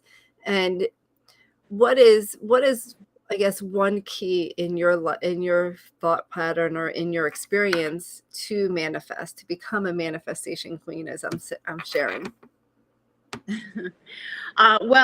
It's really interesting to me, this idea of manifestation and learning how to manifest. I will say, I'm a self-proclaimed manifestation queen, as it were. I'm very, very, I guess, magnetic when it comes to what I'm wanting. But then I realized, we all are born manifesting. Okay. We don't really learn to manifest. That's the irony. Is this idea of learning how to manifest, because we are born manifesting. These days, I mostly focus on working with spiritual entrepreneurs, like tarot readers, energy healers, Reiki healers, spiritual life coaches, and people like that, to help manifest money in their business, manifest their soulmate clients, helping them to overcome their past trauma, because most of my clients do come from traumatic backgrounds, childhood trauma, ancestral trauma, all that fun stuff. But a lot of them don't realize, when you start learning how to manifest, because we are born manifesting, you're constantly at battle with the conscious manifestation and what's called the subconscious manifestation. So those of you who don't know what subconscious manifestation is, subconscious manifestation, of course, is the belief system that runs in the background. It runs in your ego, so to speak. It's basically on autopilot. This is the culmination of all the things you have learned over this lifetime that have been re-ingrained and reinforced within your belief system due to, life experiences, maybe people in your life, certain things over and over and over again that are just reinforced also through our media, through our education systems, and even our society. So basically what happens is, as soon as you were born, you are thrown into this chasing mode, right? This survival mode. And what happens with that is it ingrains this idea of a constant chasing energy in our belief systems. Whatever your belief systems are, most of us have a chasing type energy. We're chasing everything, right? We're chasing money, we're chasing love, we're chasing happiness, we're chasing our dreams, we're chasing security. Whatever it is you are chasing, basically becomes like the point of your life, where you're like, I feel like I have to chase this, and this. So we are put into this system, right, where we are constantly chasing. And so when we kind of go through our spiritual awakenings, or whatever it is that you go through, where you're like, oh, I can manifest anything I want. And then you start seeing these things all over the place. Manifest money overnight, manifest your soulmate overnight by listening to this mantra 3 times a day, whatever, And then we're like, oh yeah, all I got to do is say it to myself. No, you still have this that you're dealing with in the background. And what happens is you actually physically have a filter in your brain, okay, that the only thing that's going to come through to your conscious mind, okay, has to align with your subconscious belief system. Otherwise, it gets kicked out. So whatever it is you're trying to bring in through manifestation, by saying mantras, saying affirmations, whatever it is, if it does not align with the subconscious belief system, boom, it's going to get kicked out. And so what ends up happening a lot of times, okay, is we only see the one side of the manifestation, which is the visualization, right? But the problem with this is visualization and words, it's ego. So then like ego takes over, and you're like, oh, if I just say this to myself over and over and over again. But if you're not feeling it, what happens is there is a disconnect in what you're telling the universe you want to bring in, and what you're telling the universe that you're blocking out. Okay, so energetically, right? So if these two things are not aligned, and this does not align with what you're trying to bring in, it's going to kick it out, and you will sabotage yourself every time, because subconsciously, when you tell yourself over and over and over again, I'm going to make $50,000 this year, I'm going to make $50,000 this year, but you're not feeling it, your subconscious brain comes in and says you're a liar. Okay. So true. So yeah, that's what I found like along this journey, is that, and that's something that obviously I had to work on myself. So one of the main things that, I teach clients is how to reconnect to their soul and using their soul as a compass when it comes to feeling out their manifestations, when it comes to making decisions. Because when you are consciously manifesting, what you're doing is like what you said before, you're making that decision. You are telling the universe, you are telling yourself, you're making a contract, right, with yourself and the universe that this will happen. Non-negotiable, this will happen no matter what. I am making this intention, I'm putting it out in the universe. And what happens with manifestation? The universe responds by bringing you opportunities, okay, to take action, okay, to make your dreams a reality. You can't just say a mantra 20,000 times and expect to wake up in your dream home. It's not a genie in your pocket. It would be nice. It would be nice. It would be nice.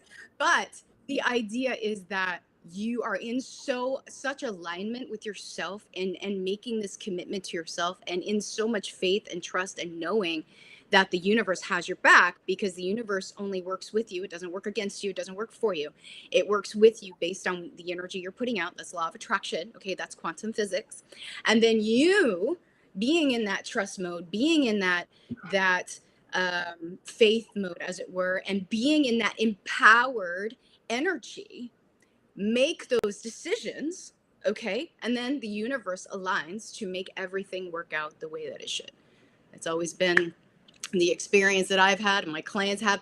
And if you have ever done it, and you probably, all of you watching right now, have probably had situations where you took a leap of faith, you know, you were just like, you know what, this feels good.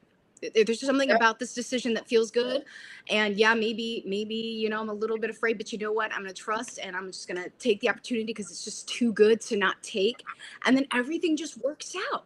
And you're like, oh, okay, what was I worried about? But we've also all probably been here where we had a decision come in, you know, we had an opportunity because we manifested it, right? It came in and we're like, oh, I don't know. Oh, I don't know. And then the fear box takes over, and then you don't make the jump, you don't make the leap. And guess what? You start right back down here into the cycle again, to where you have to bring yourself back out of it energetically and then start aligning with what you're bringing in. And then the universe again will be like, okay, here's the opportunity again. Are you ready? Yep. So yeah, that's yeah, good stuff. Yeah, and all of that. I mean, it's so very, very true. And I often say, when the subconscious doesn't believe any part of what you're saying, it will just negate everything you're saying. So it's exactly what you were just saying. And so when you're in, and yes, whether people realize it or not, you're always manifesting. You're either manifesting consciously or unconsciously. And the unconscious thoughts could be bringing in more of the things that you don't want, versus when you consciously manifest and then work with the subconscious to bring in the things that you do want. So my question is, because it's so interesting, I have somebody that I spoke to last week, and she's like, this is everything, but I still don't know. Like she's like, oh, I got all the right feelings. I offered her a chance to work with me. She's like, I got all the right feelings. Everything in me feels aligned. And yet that fear of making the financial commitment, that fear of going all in, it still has a hold on her. And so when you get into manifesting and you're following the things that feel right, and then all of a sudden something stops you, it's not the universe isn't providing. The universe, like you said, always has your back. You're stopping you.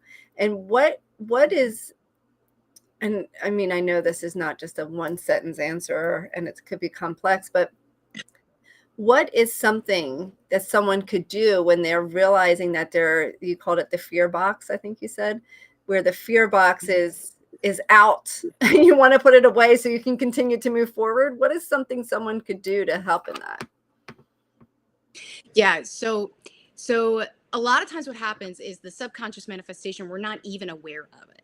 And we are only aware of the effects of it, such as going into the fear box, getting into panic attacks, getting into fear mode, or not making a leap when we know it feels right? There's just something in there that's telling, it's like a little red flag, but it still feels right here, right? These are not connected. So what happens when we get triggered like that, And I've had clients like this, and I've done this myself. We've all done this, right? Where you have an opportunity and you're going, I manifested this, whether you consciously realize it or not, you're like, oh yeah, this is a good opportunity. This is exactly what I was wanting. But there's still something that comes in. It's like, this is outside of our comfort zone. We're not sure what this is that chasing energy. Like your belief system's still in chasing. So what happens when something comes in easily or effortlessly, what happens is it's like, oh, well, you didn't chase that, right? So you didn't work for that. It was way too easy. It was a fluke. This happened to me a lot with money. Where I would get a bunch of money and then have to spend it all. It's because I wasn't safe with the money. The imposter syndrome would come in and be like, you didn't deserve that, or it was a fluke, right? But these belief systems that come in when you're triggered by the fear box, okay? Let's say you have a decision to make and you're like, ooh, I'm ready.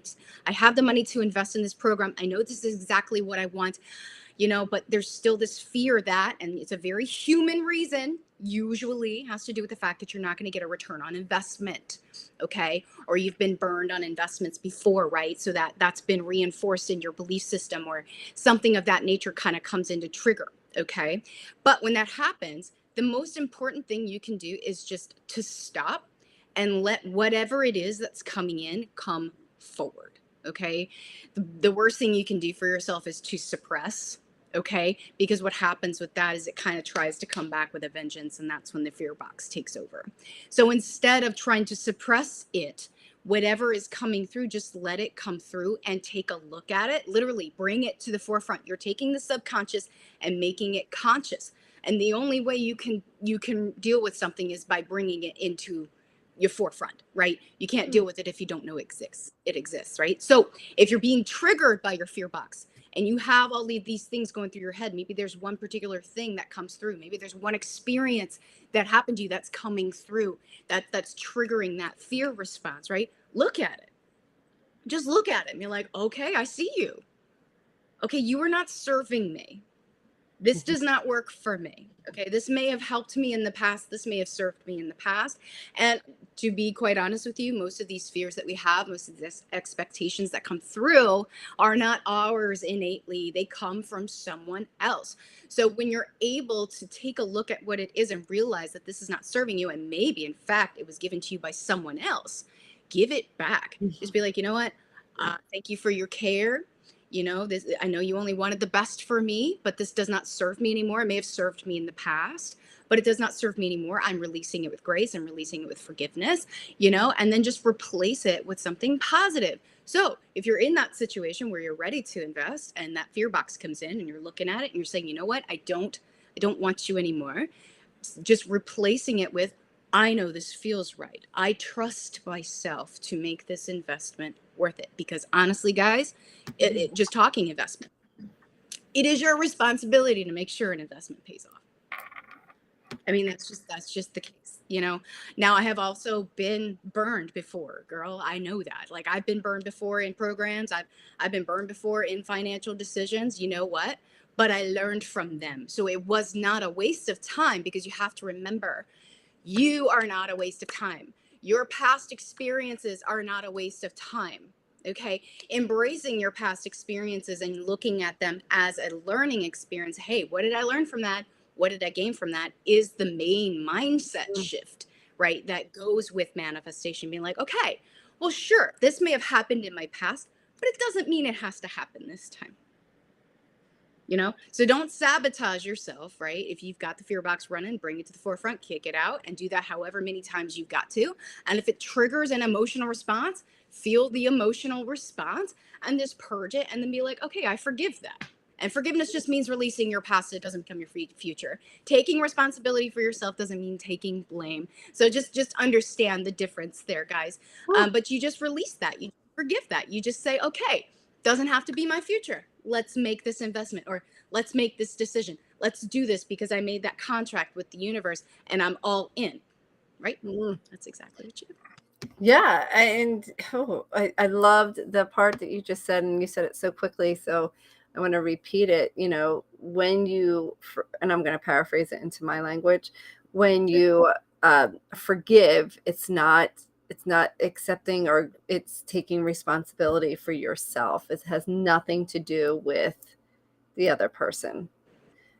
Yeah. Yeah, exactly. And that's a big piece to manifesting, because manifesting comes from you say the soul, I say the heart, comes from that place. And if you're holding on to past hurts of resentment or anger or, lack of trust because of something somebody did or didn't do for you, and you're holding on to that. So I feel forgiveness is a huge piece of manifestation.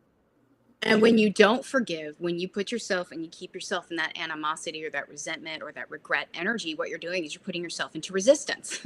Okay. And so that's going to prevent whatever it is that you're trying to bring in, whether it's money, whether it's love, whatever, it's going to prevent that flow of what it is you want to actually come in. So until you actually move into that receiving energy, until you actually move into, well, say acceptance, because that's just the first, I believe it's the first vibration up from like neutral, which leads into the higher vibrations. Once you move into acceptance, it's so much easier to move into forgiveness, right? It's so much easier to move into whatever, love, surrender, into the higher vibrations, so you can finally bring in what it is that you want. Now, when you're in the lower vibrations, you're going to bring in the lower vibrations. That's because you always attract what you are. So if you are not embodying empowerment, okay, you're not going to make an empowered decision. You're going to feel confused. You're going to feel not aligned, right? But once you understand how you feel when you are aligned, and it's different for everybody, and that's the trick, right? Is because everybody feels something differently. Just like you see the world completely different than I do. I have no idea how you see the world. No idea, right? But I know how I see it for me, and my job is to teach you how to see it for you, or how to feel it for yourself, right? So that you can use it as a compass when it comes to manifestation. And law of attraction, quantum physics. It's really so important that you learn to trust yourself. And I know most people who have been through traumatic experiences, I know this because it took me a long time to learn how to trust myself again. Okay, you get into this point where you just don't trust yourself. You don't trust your judgment. Okay, you don't trust your intuition. And that's because you went through these horrible experiences where maybe you put yourself in these situations, or you didn't get yourself out, so on and so forth. But I'm gonna tell you what I told one of my clients who told me this. He said, I just don't trust my judgment because it kept me in this abusive situation for so long. But I said, did you get out? She said, yeah, I did. I said, was it your judgment that told you to get out? Yeah, it just took me a long time to trust it. I'm like, so your judgment wasn't wrong. You just did not listen. So true. Your intuition's never wrong. You just don't listen, right? Because you don't know how to listen. Because again, we lose this identity and go into this identity throughout our lives. And it's like, we're always playing catch up. This lifetime, we're learning how to play catch up and learning how to remember to trust this, and learning who we actually are outside of the external representations or the external expectations that are placed on us through our belief system and our story and everything like that. So yeah, it's just so key to understand what it feels like to you, and understanding what your inner authority is and where you feel it. Not everybody feels it in the same place. So that's so important. But once you know yourself and you know how you feel when you're aligned, you can learn to trust that, right? Because it's never wrong. So true. You keep bringing up this word expectations, and I'm looking over here at some of the questions that came in, and there was one about expectations. Where is it? I don't see it on my list, so I must have read it somewhere. Is how do you not let your expectations, this is so good, right? Because we set these goals and we set these desires, so you expect to achieve them, and then sometimes they don't always come to fruition, right? So how do you not let your own expectations stop you from the manifestation? I love this question because it goes back to semantics. And this is something that I do also, is I try to reconnect true meanings of words in our language and how we use them. Like, for example, forgiveness does not mean condoning. It just means releasing your past, right? Acceptance does not mean that, you approve of something. It just means that it is what it is, right? So let's talk about expectations. What does that mean? What does that word mean? When I say expectations, I don't mean like when you set expectations for yourself, that you're putting a goal out there, that you're putting an intention out there. Expectation does not mean intention. Let's just put that there. Okay. When I say expectations that are placed on you through society and through your childhood wounds, or whatever it is that you're replaying in your head on autopilot, right? These are the things that other people Okay. And most of you are probably spiritual in nature, or you understand how energy works. When you go through this lifetime, you are expected to deal with your crap. Right? And when we are put in situations, maybe where other people have not dealt with their crap, okay, and then they put it on you, projection, that's what that is. You're projecting onto somebody else, correct? And you project it usually onto children. Why? Because you're innately, you may not realize this, in your belief system, you're jealous of their freedom. You're jealous of their innocence. You're jealous of the fact that they do not know how the world works yet. That's how adult, really, I'm not gonna lie to you, that's how wounded adults most of the time see children. They may not realize it. Okay, so those of you maybe had maybe a narcissistic parent situation or a narcissistic family situation or something like that, it starts there. And then that narcissistic belief system, which is ingrained in our society, which is ingrained in our media, you know, it's this idea that, guess what, when you're a kid, you are super, super free. You are connected to your intuition. You're connected to your soul. You have imaginary friends, whatever. And then what happens? Parents come in and say, oh, that's not real. You need to prepare for the real world. You need to grow up. The real world says you've got to go to school. You've got to do well in school. You've got to get a job, right? You have to graduate from college so you can get a good job, so you can make money, so that you can work at it for 50 years and then maybe retire and have about 15 years left to use your money. Okay, you have to become a cog in the wheel in order to survive in this world.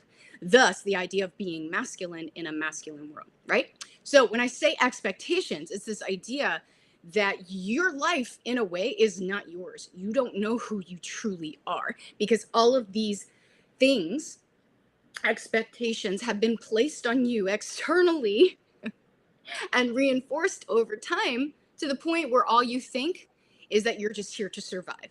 Thus, survival mode, okay? So when you start manifesting, okay, and when we talk about expectations in manifestation, okay, we are so visual in general as a collective. We are so visual. We put so much emphasis on visualization. See where you want to be, right? But sometimes this is not reliable. Okay, this is not always reliable. This is reliable. This is a hell of a lot more. Heart basically is the thinking center for your soul. Think about it that way. That's your intuition, right? This is a hell of a lot more reliable than this is. Okay, this is just here to keep you safe, though. This is not a bad thing. This is just here to keep you safe in the best way it knows how, by suppressing, repressing, keeping you in your comfort zone. Okay, right? So when you step outside of that and you start learning to trust this, because keep in mind, this is constantly gaslighting this because of society. Okay, you're basically taught, doesn't matter what you feel or what you think, right? So nobody else cares. So therefore you shouldn't care, right? Okay, so we start visualizing, oh, $50,000 months, whatever it is. Okay, you're like, yeah, $50,000 months. And you visualize what that looks like and your life and this, that, and the other thing. But you're disconnected from what it feels like. So if something arrives that maybe feels the way that it should feel, but maybe it doesn't look the way that you thought it would look. So true. You dismiss it. Okay? So the idea of expectation when you are manifesting, this is more important, how it feels rather than how it looks. Because as an example, in my love life, as it were, I came from an abusive marriage, never thought I would love again, and I was manifesting my soulmate. And I had this idea of what it would look like, who it would be, so on and so forth. But guess what? Universe provided, but the person was not who I thought it was. But it felt the same. Okay? And now I'm with him for 2 years, 2.5 years. Okay? And did it look like who I thought it was going to look like? Nope. Absolutely not, but it felt the same. And so that's how I know that the universe provided, and why I took the leap. Why I said, you know what, universe, you are providing for me right now. You are providing for me right now. I'm going to take the leap. I'm going to, I didn't say pursue. I'm not going to say pursue, but I did put out that I was interested in this person, and he returned that interest. He was waiting for me. Okay. So guys, when you are in the middle of manifesting, it's so important. Again, not so much to rely on this. This is important, but not as important as this. Think about people who can't see. How do they visualize? Right. They don't know. They don't know how. So they feel it. This is always more reliable. So that's what I'm gonna say about that. And expectations, just releasing the expectation of what something looks like in favor of what it feels like. Yeah, and so what I hear you saying when you say that is releasing the expectation and continuing to surrender to what's you're being called or what you're feeling into, as you're saying. Yeah, and that's another important word I just want to point out. Surrender. A lot of people think surrendering means giving up. Surrendering means, taking a back seat, putting things on the back burner, and that is not what surrender means. Surrender really means it's okay that I don't know right now. Okay, and once you release that chasing of the answer, guess what? The clarity will come. So just surrendering, saying, I'm putting it in your hands. I have faith that this is working out. Even though I can't see it right now, it's feeling good. Mm-hmm. And I know everything will fall into place. And that's it. Yeah. And expectation comes to a judgment call of what you think is the right or wrong way, in my opinion. So if you're having a manifestation and you're expecting this, and it doesn't happen, that means that you're in some type of judgment. Either you did it wrong or you didn't do it fast enough or whatever. So when we have those expectations on, and I'm a believer of putting dates on to things that I want so that I can call that in. But what happens is, even though there's a date, if I haven't done the healing on myself, then that isn't going to happen by that date. So if I'm expecting it to be here and I get to there and I'm not receiving it, I don't look at that as a it doesn't work or judgment on it. I look at it like, okay, this is where I was expecting to get it. I'm not there yet. What else do I get to move through? What else do I get to heal, right? To continue on my path of receiving what I want. I'll tell you, that's part of also being grateful. And when you have disappointments, when you have setbacks, when I've had launches that completely flopped, but it's like, it's how you look at the situation. It's how you move on from the situation. It's how you sit and you collect stock basically on your situation. Be like, you know what? Where was I 6 months ago? Where am I now versus where I was 6 months ago? How much have I achieved?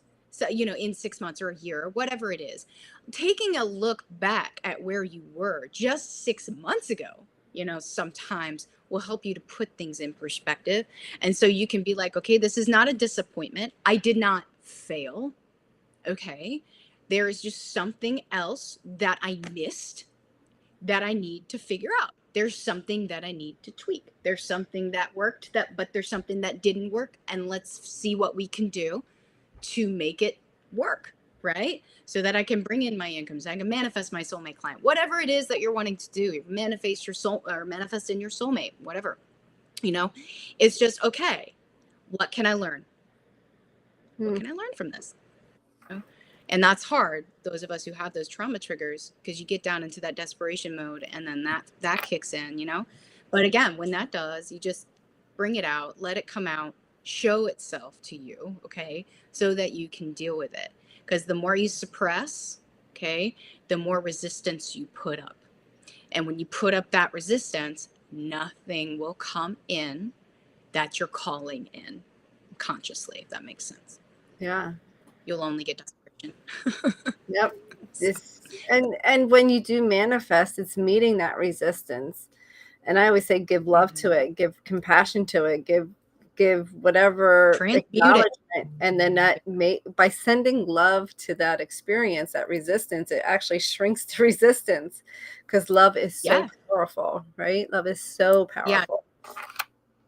Transmutation is huge, and when you transmute something, it's basically you're taking something that you don't want and you're turning it into something you do want. Okay. So like, if you have, somebody who's coming at you, I don't know, in your comment section or something, or you have somebody who's rude to you at the grocery store for absolutely no reason, just being like, okay, well, obviously that person's having a bad day, but you know what, that energy that's coming in here, that energy that doesn't feel quite good, let's just transmute that. Let's turn it into a positive energy and move it into intentions. Maybe I'll pay it forward. Like I've been guilty of this. I say guilty, but I had somebody who was rude to me at a CVS because I was picking up something. It was a CVS I'd never been to.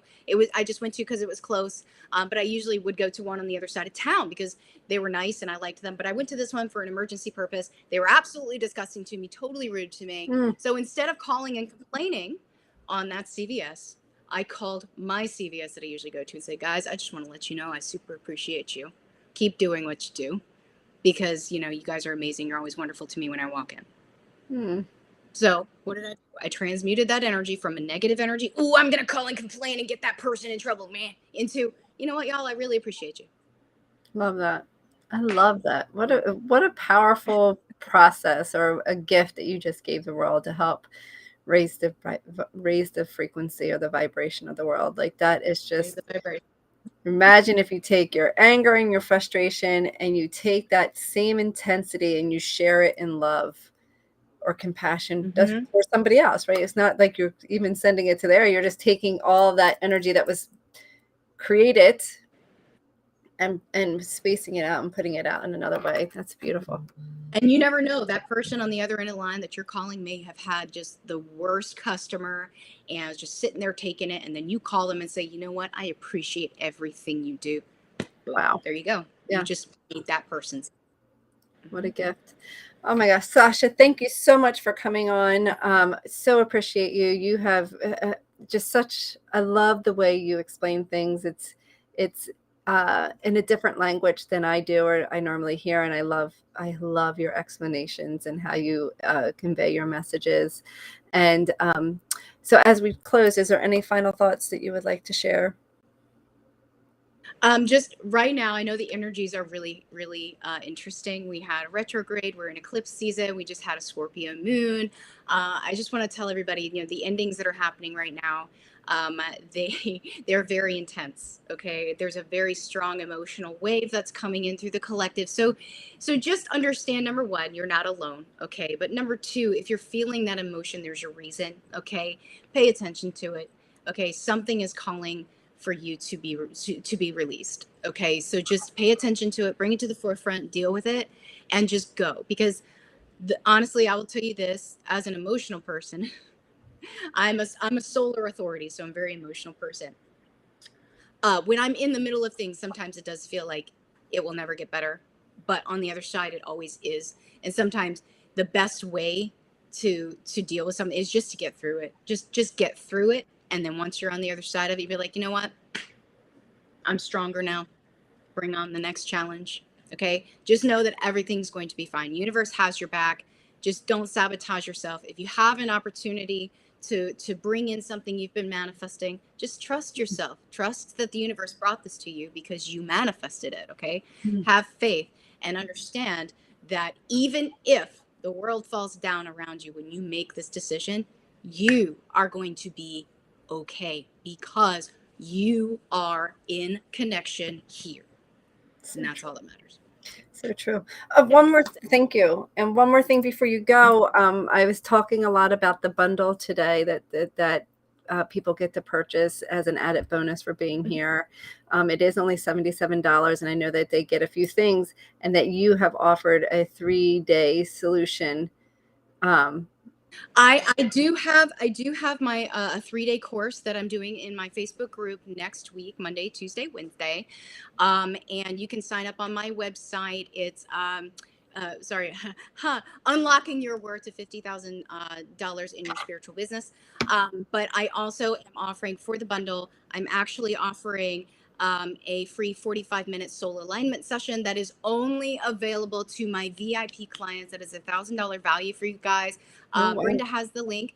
So if you wanna check that out, guys. But it's basically 45 minutes. What we're gonna do is we're gonna break down what it is to connect to here, what it is and actually what it feels like to you, so that you can start using it and trusting it as a compass in your life.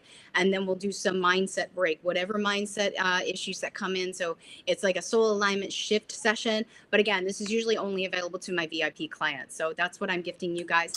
Wow. And of course, if you have make sure you contact me. But yeah, I am doing a free 3-day solution next week in my Facebook group for those spiritual entrepreneurs. So tarot readers, energy healers, astrologers, whatever it is your expertise is. I'm basically helping you step into mission full time by creating your first multi 5-figure year.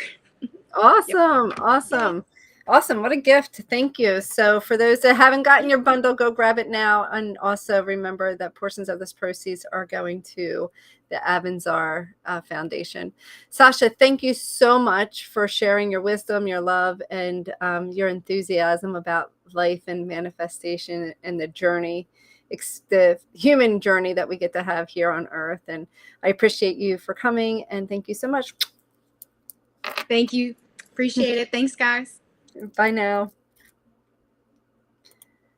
Wow. Wow. Tell me, what is your takeaway from Sasha? Oh my gosh. She is just amazing.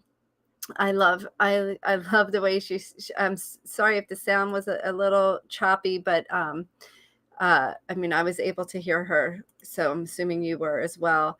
But she just share in a way that is so different and unique and powerful for manifestation. I can share Sasha's details. The answer to that is I'd have to ask my team to get on there and share transmutation, the immediate choice point. I love it. Was that not powerful how she was sharing that? So don't let your fear box stop you for something that feels so right in your heart. Right? That's the universe, the feeling, that feeling of something that feels so good. And then all of a sudden, as she's calling it, your fear box comes in and you're like, I don't know. Should I not? Do I go through with this? Do I not go through with this? Do I move forward? Do I take this action? Then you're back up here. And now the universe is giving you something, right? It's handing you something. And now you are in the questioning. Go back to the feeling. If something feels in alignment, if something feels good, then you want to honor that. Because the moment you start honoring those good feeling thoughts, guess what happens? More things come your way to create and continue those good feeling thoughts. So continue to listen to your heart, your soul, and really trust that process, right? Trust that process. Fear is false evidence appearing real. And fear is just your ego. I use the word ego and fear in the same way, is just your ego holding you in that same spot because the ego is not sure what's ahead. So fear says, well, if you stay here, or the ego, if you stay right here, I know how to help you. I know how to keep you safe. I know how to keep you in this little container right here. But the moment you stop giving fear power over you and you take a step out of fear, the heart starts to lead. The heart starts to lead and go. And so trust yourself, trust your choices, and know that fear is just an opportunity to go within and really feel, does this feel right to me? Is this what I get to do? Is this then my next step? Because that's what fear does. I mean, that's what this fear is, just an indication to just tune back in. It is nothing else. It's false evidence appearing real. It reminds me of my son is 9 and 7 years ago. 7 years ago, my son, he was 2 years old at the time, fell and developed a blood clot on his brain. And we had to take an ambulance ride to a trauma hospital that was 40 minutes away from our house. And, he could have had a seizure. He could have developed brain damage. And it was a pretty significant injury. And I remember thinking, well, if we talk about manifesting, I remember thinking, well, I'm not calling people that will put worry out or fear out, because worry and fear are powerful prayers for things that you don't want. I'm only going to call people that are going to see my son in light and whole in perfection, whatever that perfection looks like. And it's not what I expect. It's whatever perfection in the light of the universe. And that's all I'm going to do. I'm not going to worry about people that are going to be fearful. I didn't call half my family because they believe they worry. We're seeing everything situating instead of seeing things as just is, and that we can bring in light and positivity and create change. And so, if I look at fear, and now here I am, the doctor said, we're just going to cut your son's skull from here to here and then down and then lift it off, 2 years old, lift his skull off, drain the clot, put his skull back on and sew it back onto his head. And as his mother, all I heard was wah, wah, wah, wah, wah, wah. I could not totally take in what the neurosurgeon was saying. And then I sat with it and I'm like, okay, I asked a nurse, I'm like, can you tell me what the doctor just said? And so she told me again. And of course I was in fear. This is my 2-year-old son, right? And I decided that I wasn't going to let fear dictate my choices. Because fear, my son would have had surgery immediately. My son would have been in surgery, brain surgery, and his 2-year-old brain would have been exposed to this world, this atmosphere. And if fear was making my decision, that's where I would have went. And so I decided that I was going to reach out for help. And I was going to call anybody that I knew that could help me release my fear, that could help me release my fear, because I know when you make a decision in fear, it's leading you down a path that's more challenging. When you make a decision in fear, it's leading you down a path that's more challenging. So I worked with my spiritual mentor, other healers, coaches.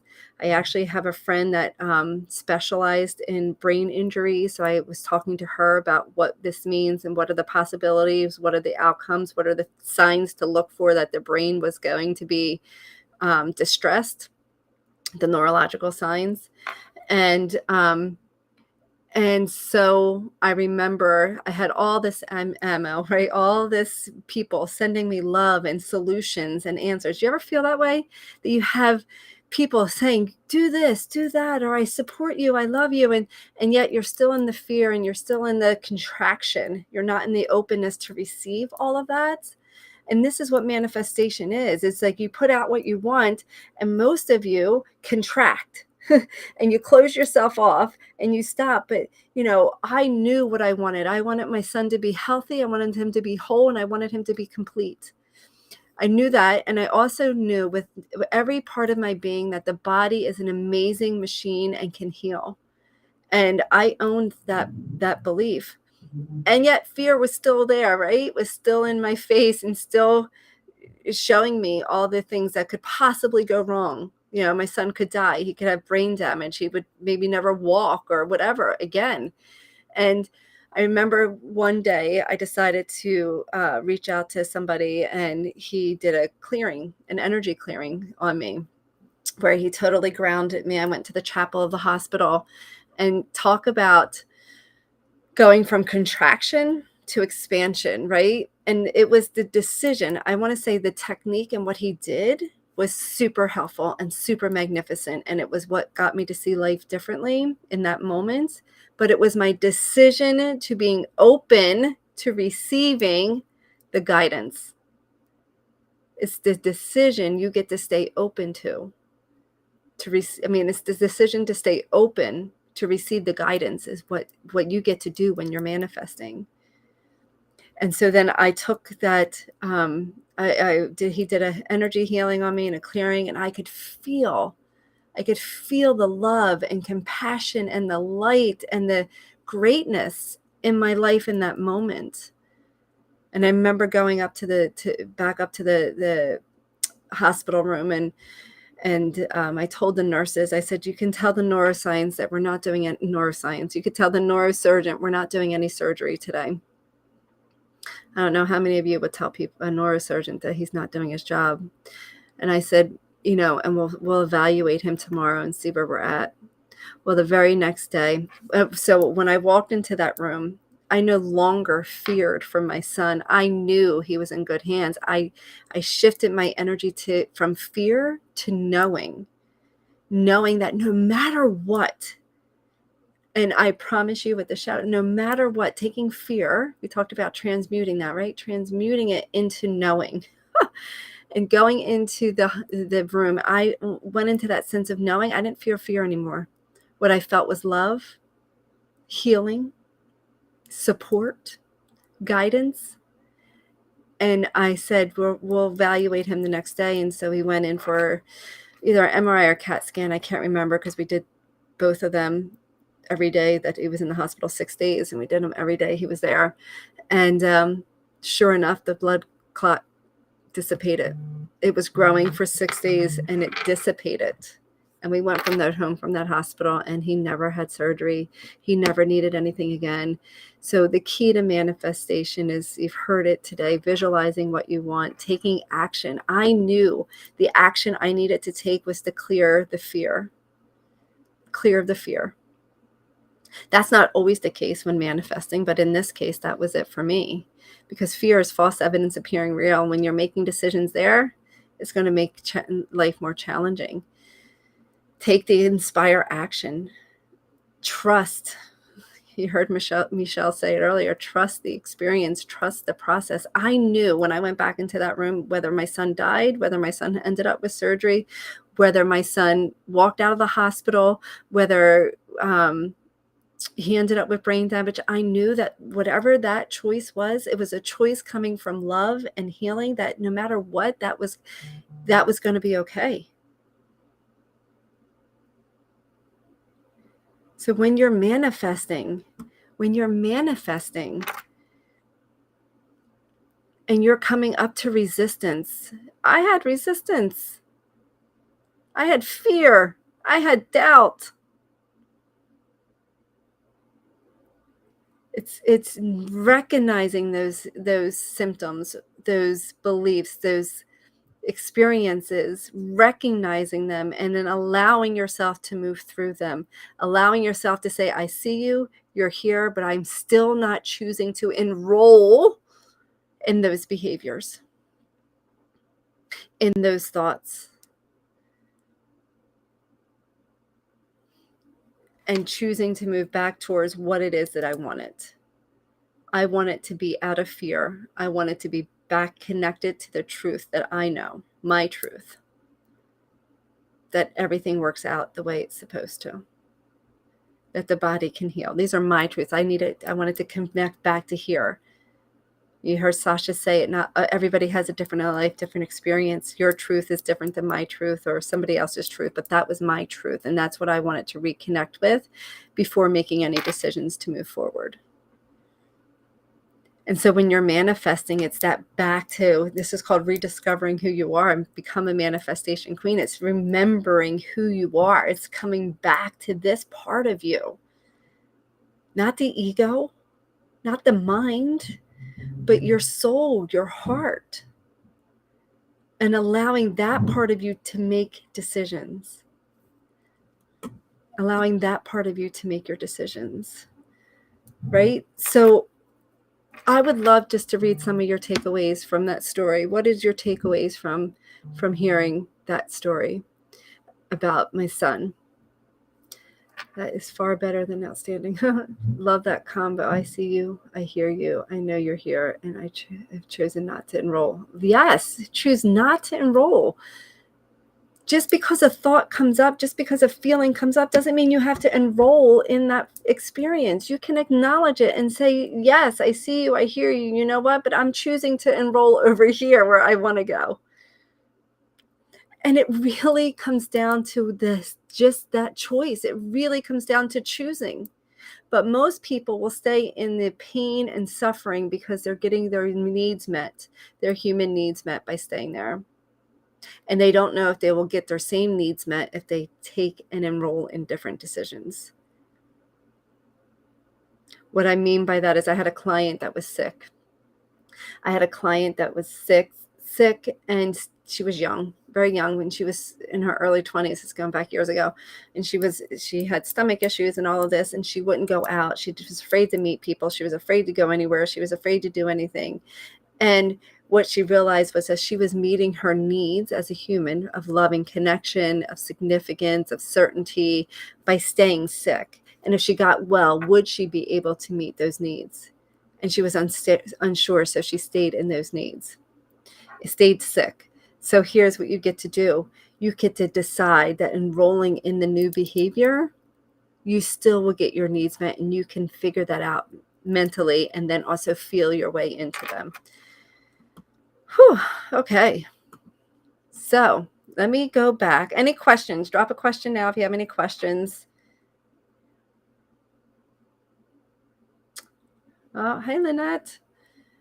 Not all names come up, but I see Lynette here. I see other people are commenting, but I can't see your name for some reason in my software.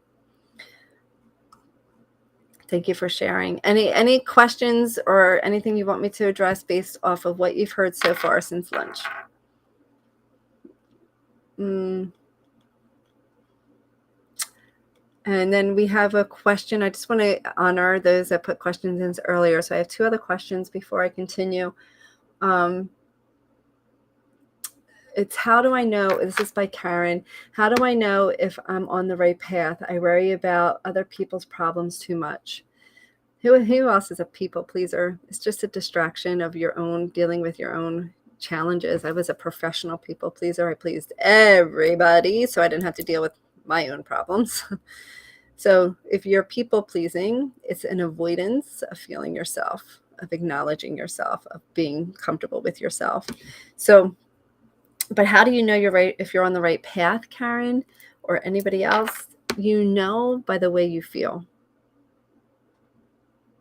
You know by the way you feel. And it reminds me, I had a friend, she was just out of a relationship and just got divorced maybe 6 to 8 months prior to this. It might have been a full year. I might have my time frame off, but she, recently, within 6 months to a year, had ended a marriage of 8 years, I believe. And she started to have feelings for another person, and it was a person that she worked with, so she wasn't sure if she should be dating that person. And but everything in her heart said it was where she was meant to be and meant to go and meant to have and do. And so she trusted her heart, and it led her into an amazing relationship. And there was things at risk. She was at risk losing her job. She was at risk of getting hurt again. She was at risk of it not working out, and at the same time, when you listen and you tune into your heart and you follow these paths, it doesn't mean it's going to be an easy path when you follow what feels right, but it's guiding you to where you want to go and the healing you get to overcome and then into the freedom or into the love. And so she followed her heart, and the relationship lasted. Like, it was a beautiful relationship, and it had challenges, and it lasted. She ended up leaving her job so that she didn't get in trouble. And that was like a $100,000 job, and or more a year. And so she left that job for this relationship, and the relationship lasted less than a year. And she could have looked back and she could have said, oh my God, that was the wrong decision. That was not it. This is talking about that expectation part, right? And so but what her heart led her from that got her out of a job that she was miserable in, but staying there because it was comfortable. The income was comfortable. The lifestyle was comfortable. But following her heart, not only did it get her out of a job that she was miserable in, but it also, she learned so much through that relationship. So she bettered her relationship with herself. And so even though the relationship wasn't the end all be all, following her heart, it still led her to a path of love and expansion. So following the right path, how do you know? You listen to the heart, you follow your feelings. Your feelings are always right. Not fear. It's going back, and you can ask yourself, what does my heart say? And really talk to the heart. What does my heart say? Because your heart will lead you in the right direction. Your heart will lead you in the right direction. And then the last question I have here is, how do I get over money blocks and raise my vibration? That's by Jennifer Beardsley, I think is how you say your last name. The question, the answer I have is really identifying, giving yourself permission to identify the blocks. When we have blocks around relationships or money or time or food or alcohol, it's really an indication to go in and really discover your truths about you and your feelings about yourself and the stories that you have. So if you're blocked off from receiving money, I would look back into your life and ask yourself, where or what is causing you to not receive? What is the stories that you're telling yourself that you're not receiving? What's the blocks? What are the emotions and feelings?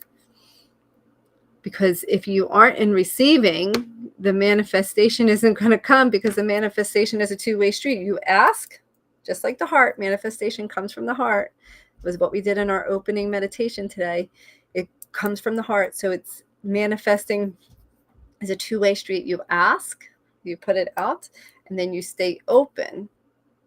I love Michelle's analogy of staying open to receive it, right? So there's many ways to remove blocks, but first you have to identify them. You can give them love and gratitude. You can experience them, feel into the emotions, and as Sasha said, say thank you for being here. You no longer need me. I do teach people in my 12-month program how to release all of the stories and blocks that are keeping you back. But those are some simple tools that you've already learned today that could help you.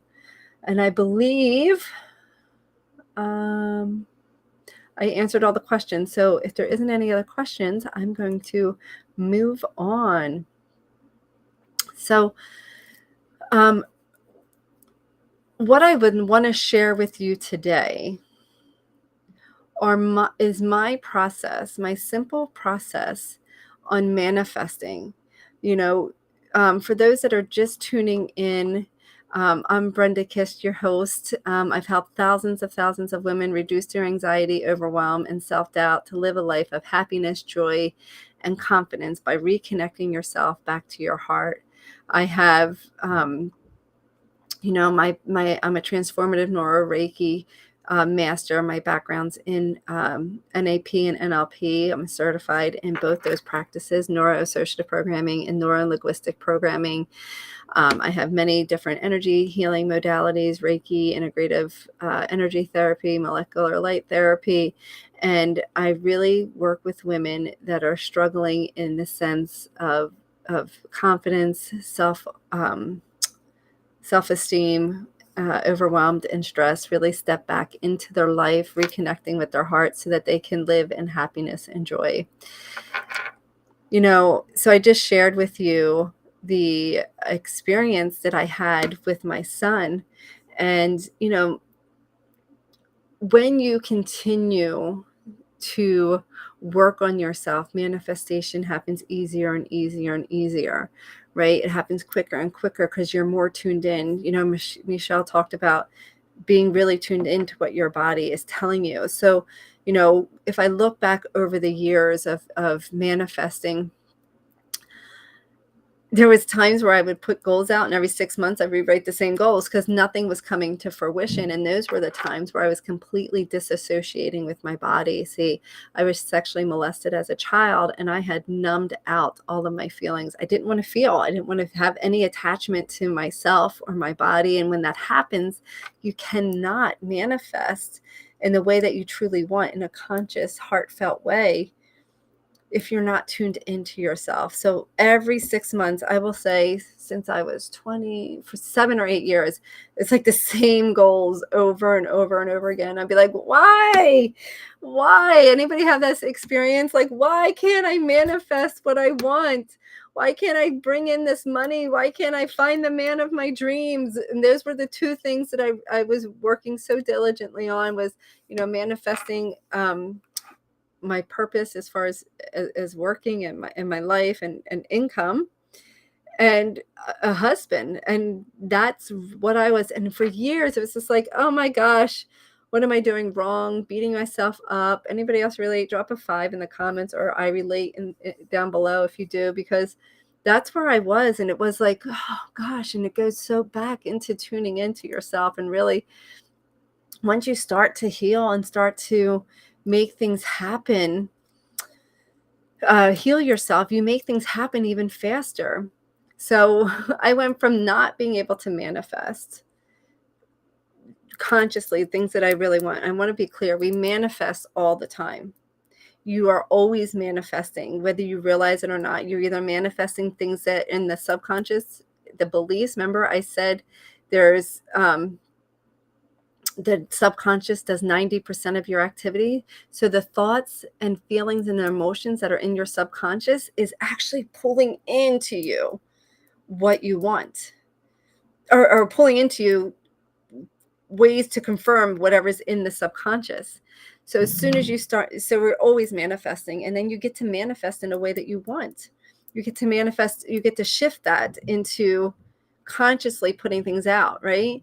And so when you do that, as you heard me say earlier, you begin your healing journey. You begin to acknowledge and understand and see what are the feelings, thoughts, beliefs that are coming up to hit your manifestation. And so when that happens, then you can start manifesting consciously things that you want. And it's pretty friggin' amazing. And it's also, you got to do the work on yourself. You got to be committed to healing yourself, committed to your experience. And so when COVID came, so I went from not being able to manifest anything to consciously manifest anything, to being able to manifest things in days and weeks and all of this. So when COVID came in 2020, my business was all 90% in person and 10% online. And it was just like, okay, what am I going to do to create, first of all, shift my business? And what am I going to do to create income? Because everything was shutting down, everything was closing, and we had no idea. We had no idea. None of us had no idea. We were in so much uncertainty.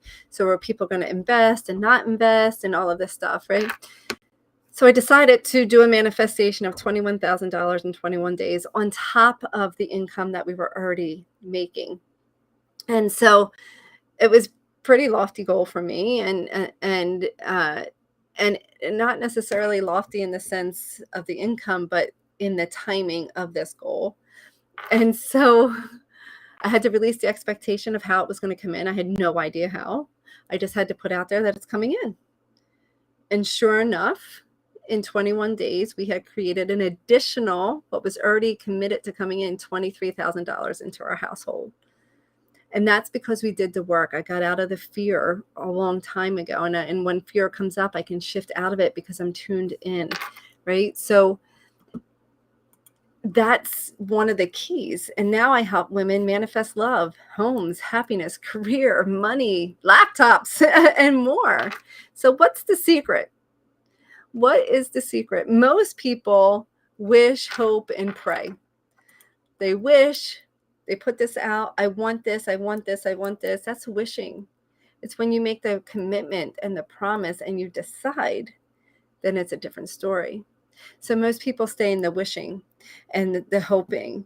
And, I hear this so many times. I'll meditate on it. I'll think on it. No, that's wishing and hoping. Make a decision and trust that you'll be supported. That is you deciding to move in a direction. You stop the wishing, you stop the praying, you stop the hoping, but you make the commitment. And when you make the commitment, the universe has your back. And then a lot of people go into the doing, right? And I call this the masculine manifesting. And you set a goal. And I was really good at this because I lived a lot in my masculine energy. You set a goal and you just go. And you do whatever you got to do to make that goal happen. Whether it's do 15-hour days, whether you give everything else up in your life, but you know what? You're going to make that goal happen. And then the next moment you're burnt out, you're tired, and things start to you're like, oh my God, what am I doing? I gotta do that again. Oh, I don't know if I can do that again. Okay, let me do it again. And then you go. Then you get into this overwhelmed and stressed, and then you get into burnout. And it's like, what am I doing? This has got to be an easier way, right? Or you get into, a lot of people stay in the overthinking of it. Is this what I want? Is that what I want? Or they get wishy-washy. They say this, and then 2 days later they go, oh no, this. And then they keep switching, and the universe is like, wait, do I support this? Oh, do I support this? Oh, wait, do I just support this? Which thought am I supporting? And that's what happens because you overthink. It's like, do this way, no, this way, no, this way. And you get into that overthinking of it. And the universe is like, how? What do I do? How do I support you? There's nothing concrete. So you get into the overthinking of it. And then as the speakers said earlier, you get into the visualization. Some people, they stay in the concept of just visualizing, but they're not tuned into what their body is saying and what they're being called to ask for.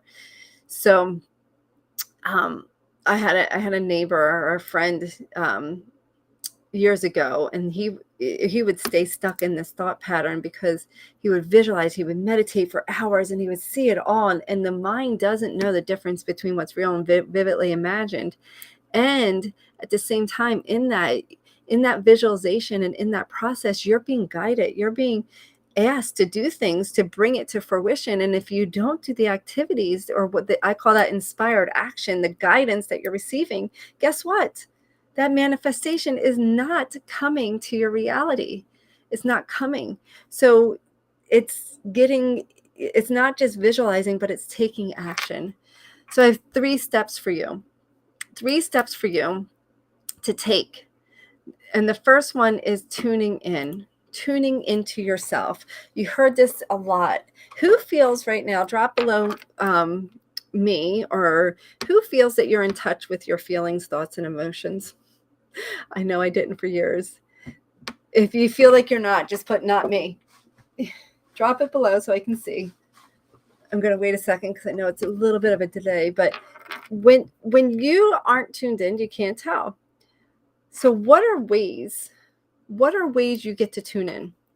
You get to tune in by meditating. We talked about that this morning. By being present, by breathing, by taking time for yourself without distractions, by journaling, by asking yourself good questions, by like doing body scans. And for me, it's about learning about the chakras. And I'm not going to go into that because Anodea is going to talk about that at 2:30. And so it's about having that tuning in. And so if you're tuning in, then you get to experience your messaging, your guidance. So that way, when you set a goal and you set something that you want, you can tune into what's the feeling that you have around that and how do you shift it. And then the other part, what I brought you in today earlier this morning, is you tune into what you want and then identify the resistance and start to work through that. The feelings, the thoughts that are keeping you locked out of that.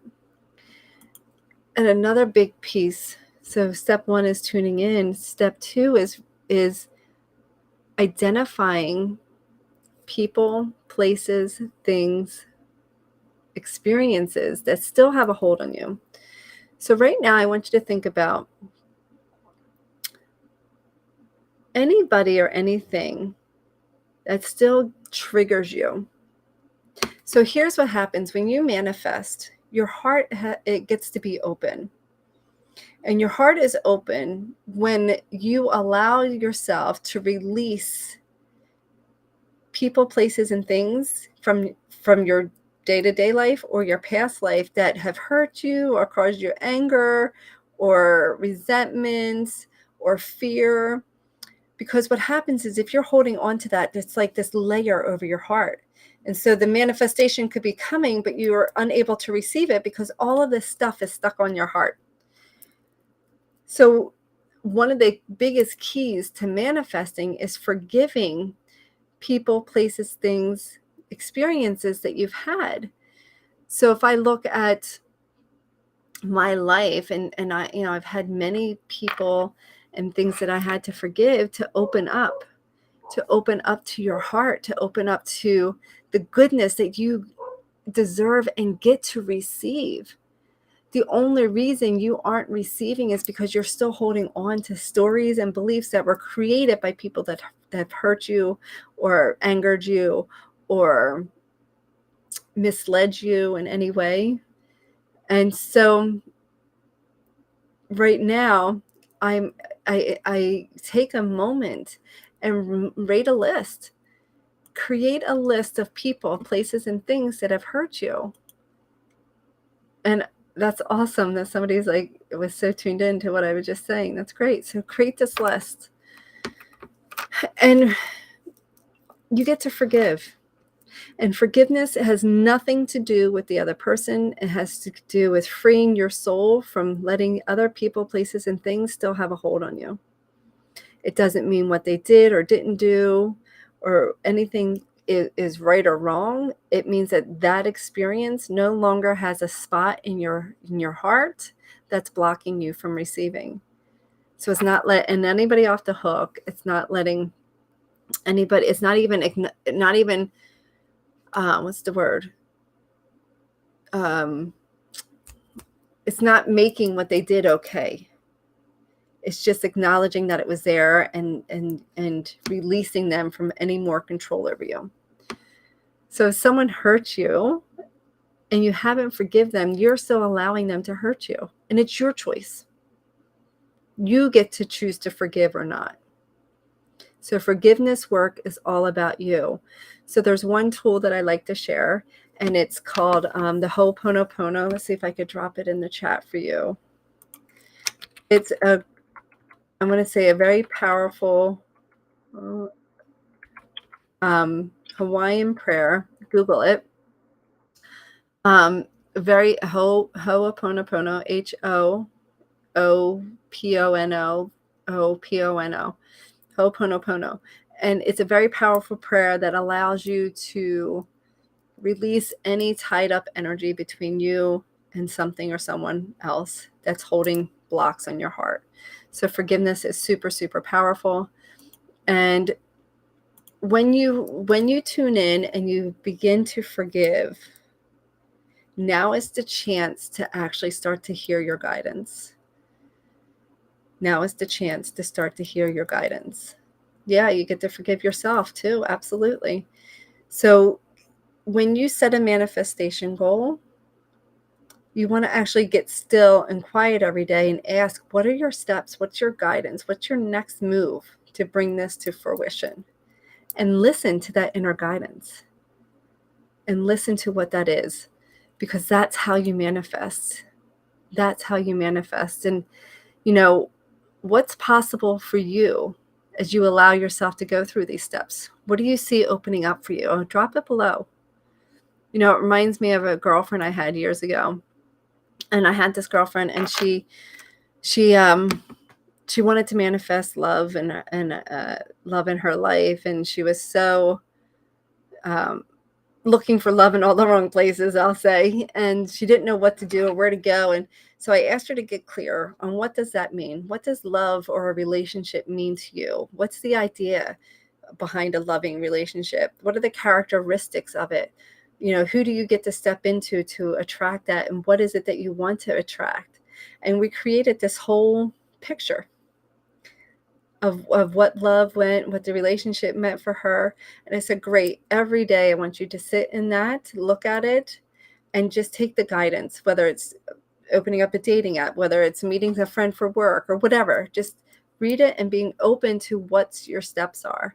And I believe in the month, I'll have to ask her because it's a long time ago, within 2 weeks to a month, she met her husband, and they've been together for 10 years now. So married 10 years, maybe 8 years, something like that. So what do you feel is possible for you if you start to tune in? If you start to forgive others, and you start to listen to your inner guidance and create the manifestation you want. What's possible for you? Drop that below.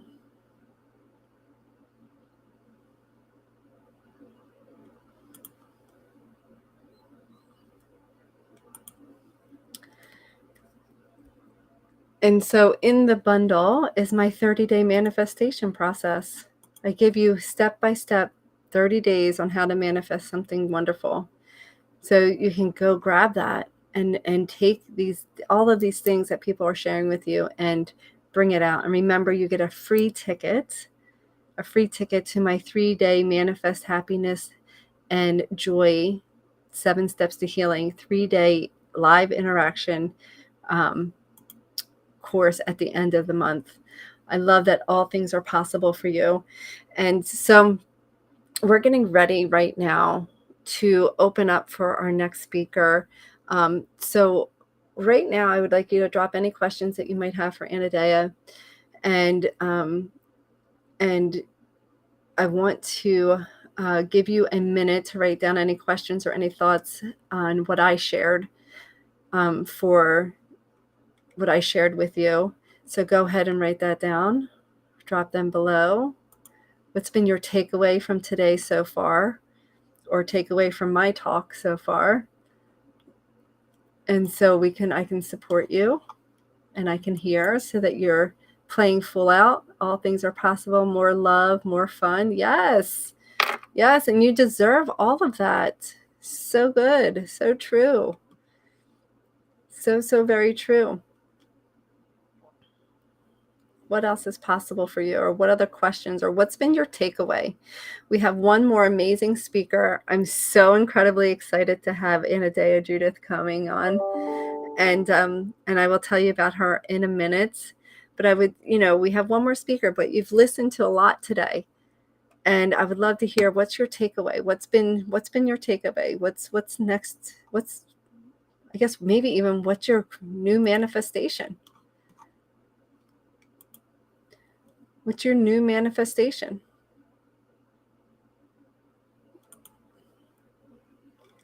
Hello? Anybody out there?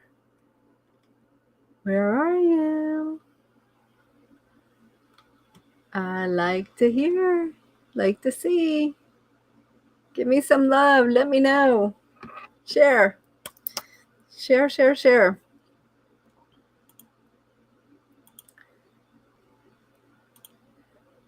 Anybody? Anybody? I think forgiveness is key. Yes, it is. Better health, happier, less chronic pain, more money.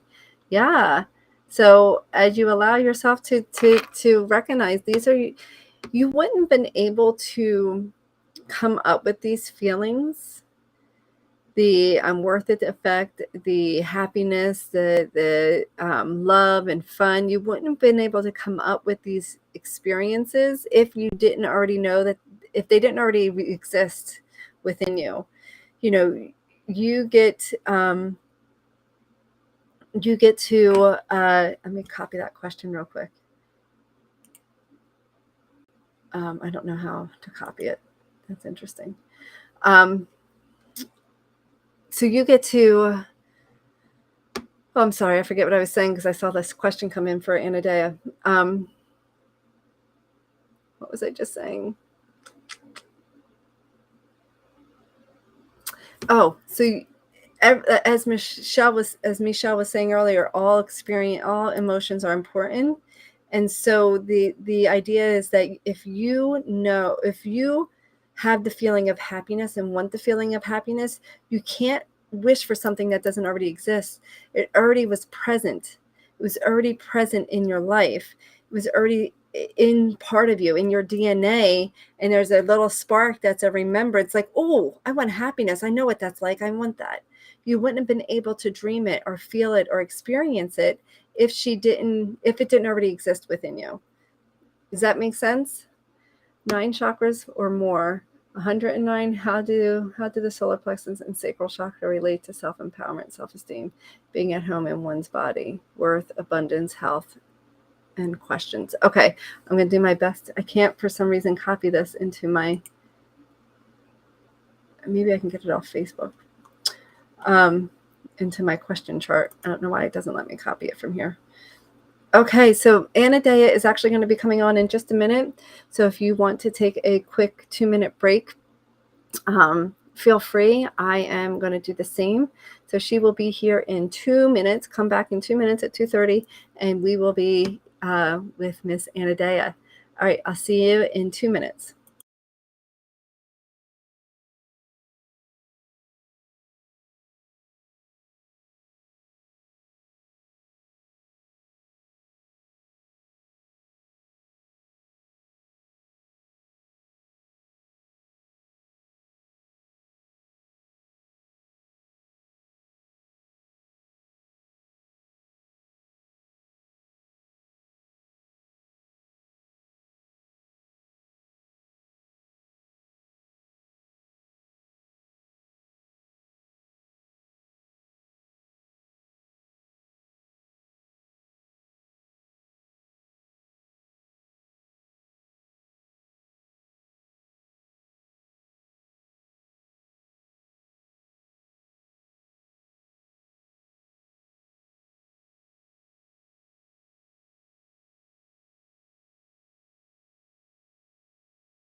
Okay, here we are. Welcome back, everybody. And I am more than honored and excited about who's speaking, who our speaker is next. And she doesn't know this, but I studied her for years before I started my practice, and I can hardly believe that she's speaking here today. It's really an honor and amazing. And I learned about Judith, Anodea Judith, I don't know, 7 or 8 years ago. I probably have 3 or 4 of her books, and on the chakras, because I was really wanted to learn about the chakras. And without further ado, I would love to introduce you to Anodea Judith. She is a PhD, is a globally recognized teacher who's with a master's in psychology and a doctorate in human health. She's an author of 9 books on the chakras, and I can't wait to hear her talk on the chakras today. Books on the chakras, psychology, energy, yoga, and social change, including the bestsellers Wheels of Life and Eastern Body, Western Mind. And her newest book is called Charge and the Energy Body. Her live and online courses have reached over 100 students in over 163 countries, and her books are in 28 languages. Oh my gosh, welcome, Anodea. Thank you, Brenda. Nice to be here. So nice to meet you. I've taken your classes on Hay House, and I, like I said, I have a couple of your chakra books, and so I am so grateful that you're here and sharing your wisdom. Thank you. Thank you. And I know that you have a presentation, so hopefully you see the share button. It's a little circle. It looks like a screen with an arrow. I'm going to make it this way. You know, I'm familiar with Zoom and sharing there. This is an unfamiliar format. Yeah. Hold on. Let me bring you back up so I can see you. So under your screen, do you see like a microphone, a camera? Yeah. So right next to the camera, there is. Yeah. So in a second, I'll move down below so you can share your screen. But I also wanted to, I had people send a question. And so one of the questions I have for you, and I'm just going to share it with you. You might cover it in your talk or want to address it before your talk or afterwards, is how does chakra relates to the following fields: the auric, etheric, and other fields? How do you work with and activate the chakras? Yeah. You know what? This is I've prepared a whole thing on manifestation. Perfect. And there won't be time to go into those questions. Okay. I'm condensing an hour and a half talk into half hour. And so we won't be able to do that. Okay. Sorry. No, Okay. no need to be sorry. I love what you're going to talk about. So let's see. Let me put you, I'm going to put you here. There we go. Okay. So I'm going to share and let me know if that comes up. What do you see? Do you see my screen? I do. The Okay. spiritual technology of manifesting through the chakras. Okay, so everybody, this is based on a book I wrote with Lion Goodman, Creating on Purpose, the spiritual technology of manifesting through the chakras. And it takes the map of the chakras and it looks at it as not only a formula for wholeness, where you address your life on each level of the chakras, and not only a ladder for liberation, where you climb from the lower chakras up to the top, but also a map for manifestation. And when you use the chakras as a map for manifestation, you're doing the top-down pathway through the chakras rather than the bottom-up. And it's a completely different journey. So in the old texts, they talk about the liberating current, which moves from the bottom to the top of the chakras. The old text called it mukti, which means literally spiritual liberation. And then there's a descending current. They talked about it as bhukti, meaning enjoyment, but I call it the manifesting current because it comes down from the top and gets denser and denser at each level. And when you have both currents, and both currents are going on simultaneously, coming through the chakras, actually making them spin, we're always liberating, we're always manifesting. But to be able to manifest in the world, you need to be able to master this downward current. And so we're going to go through it very briefly, and you'll get an idea of how this works. If you start at the top, you start in an infinite universe. In an infinite universe, anything is possible. Look at all the stars out there in the night sky, all the galaxies that are, trillions of galaxies. Anything is possible. So that means miracles are possible. But how do we create a miracle? What's the technology? And what is it to create a miracle? I believe we're here to create heaven on earth. And in fact, a friend of mine says, we don't need to raise hell to change the world. We just need to lower heaven, my friend Neil Rogan said. So when we start at the chakra 7. And the manifestation principle here is consciousness creates. We receive, we conceive, we believe, and intend. And I'm going to unpack this a little bit. But everything that comes into being was created by consciousness. This computer I'm working on somebody thought about it. Somebody conceived of it before it could be created. Somebody had to figure out how to do it. So in this chakra, we begin in emptiness.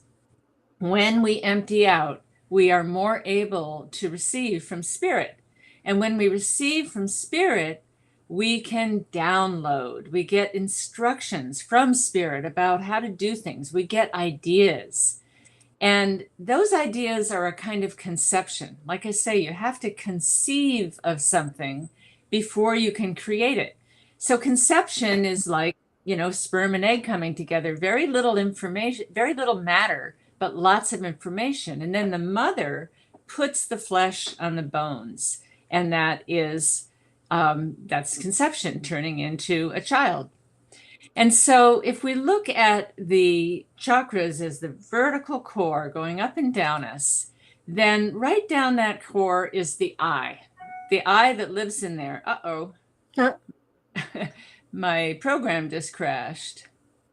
Are you still there, everybody? Yeah, we can still hear you and see you. Okay, it just crashed. Let me oh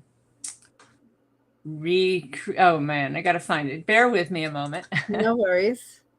Yeah, I'll keep talking about this as I go. Are you still seeing my screen? All I can tell you is you're talking and my third eye is opening so wide right now. The energy is magnificent. Well, we haven't even gotten to the third eye yet. I can't, but yeah, it's So awesome. let me find this again because the whole thing just crashed. I don't know why I did that. All my other windows are closed. It's just technology. Yeah.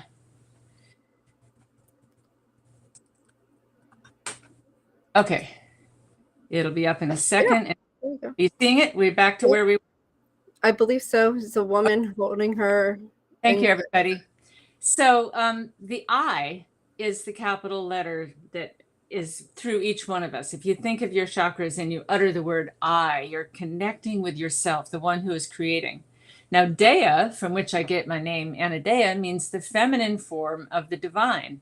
When you put the feminine form onto the I, you get idea. And so here's an idea. Never let your reality define your reality.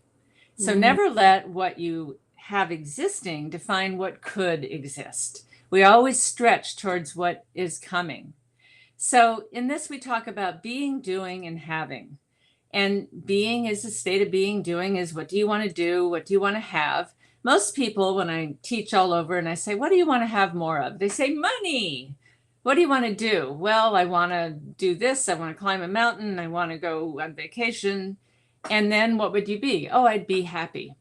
But we teach, what do you have to be in order to do and have what you want? It's a different way of looking at it. So like I have to be organized to write my books. I'm not a typically organized person, but I have to do that. So we turn it around and we look at being first. You start with your being state, and that's all part of 7th chakra. And then it takes us down to 6th chakra, where the manifestation principle is vision vitalizes. We have to see something, not only conceive it, but imagine it before we can create it.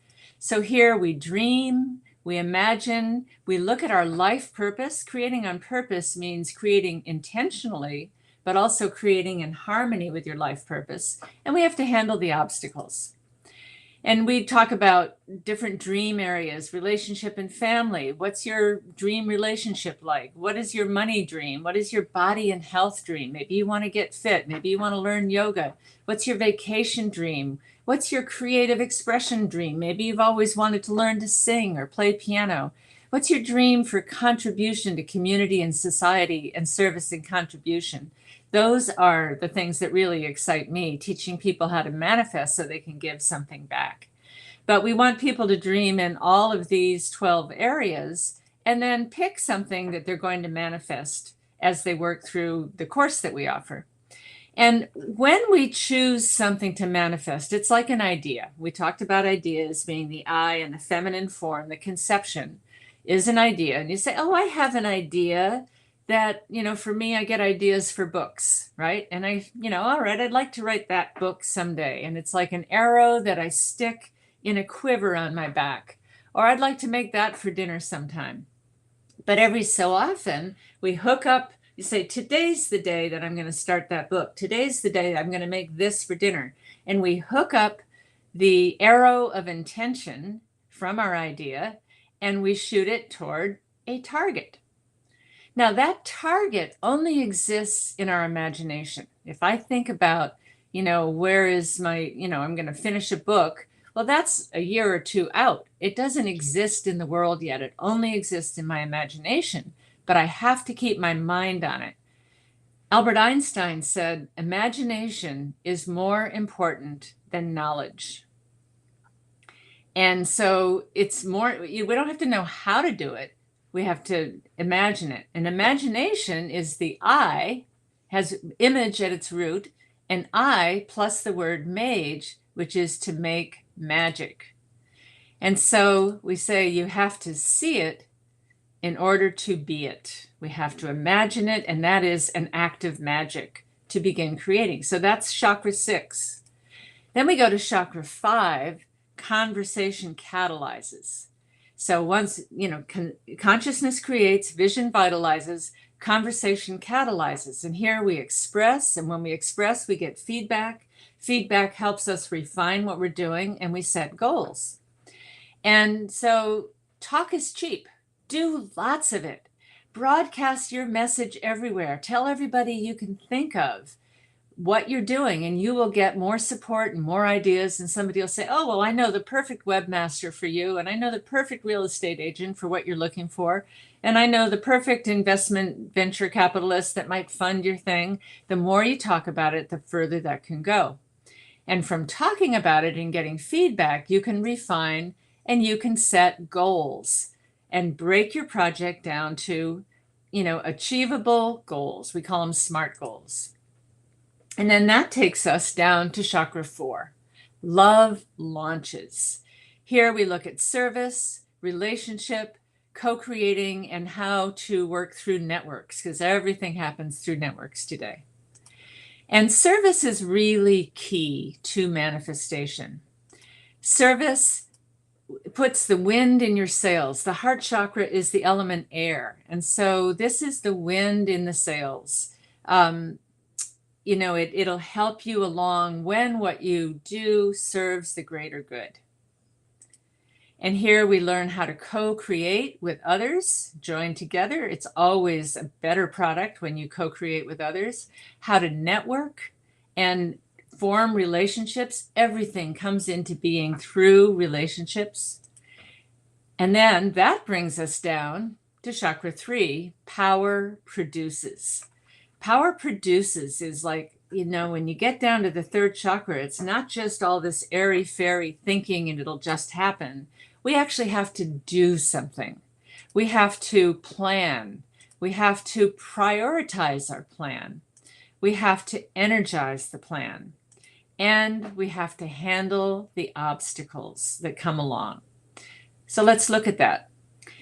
If you don't plan, it won't happen. Without a plan, it won't withstand. How many times have you said to somebody, hey, yeah, let's do lunch. Oh, yeah, sure, I'd love to do that. And then it never happens unless you say, how about Thursday at 12 o'clock at, Joe's Cafe? Then you have a plan, and then a person can say yes or no, or can we make it 12:30?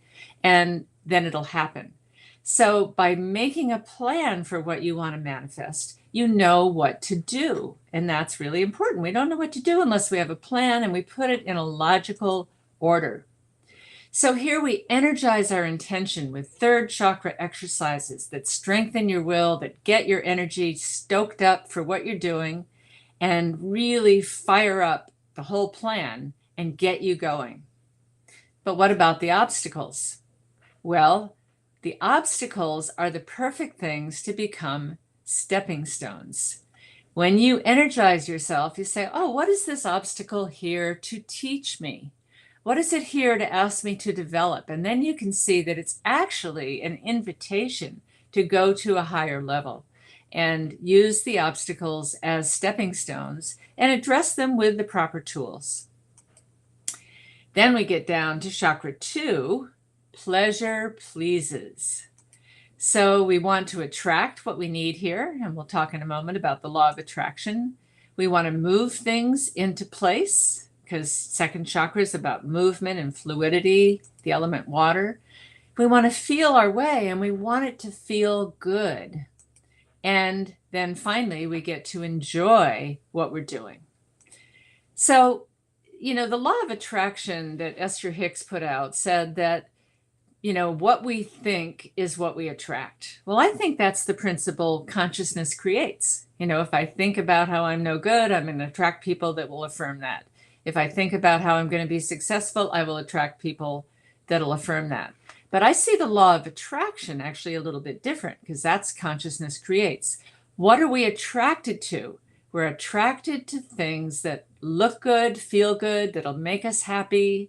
What gets viral on the internet is something that's funny or entertaining or something that's uplifting. So we're attracted to pleasure. And that is an aspect of the 2nd chakra.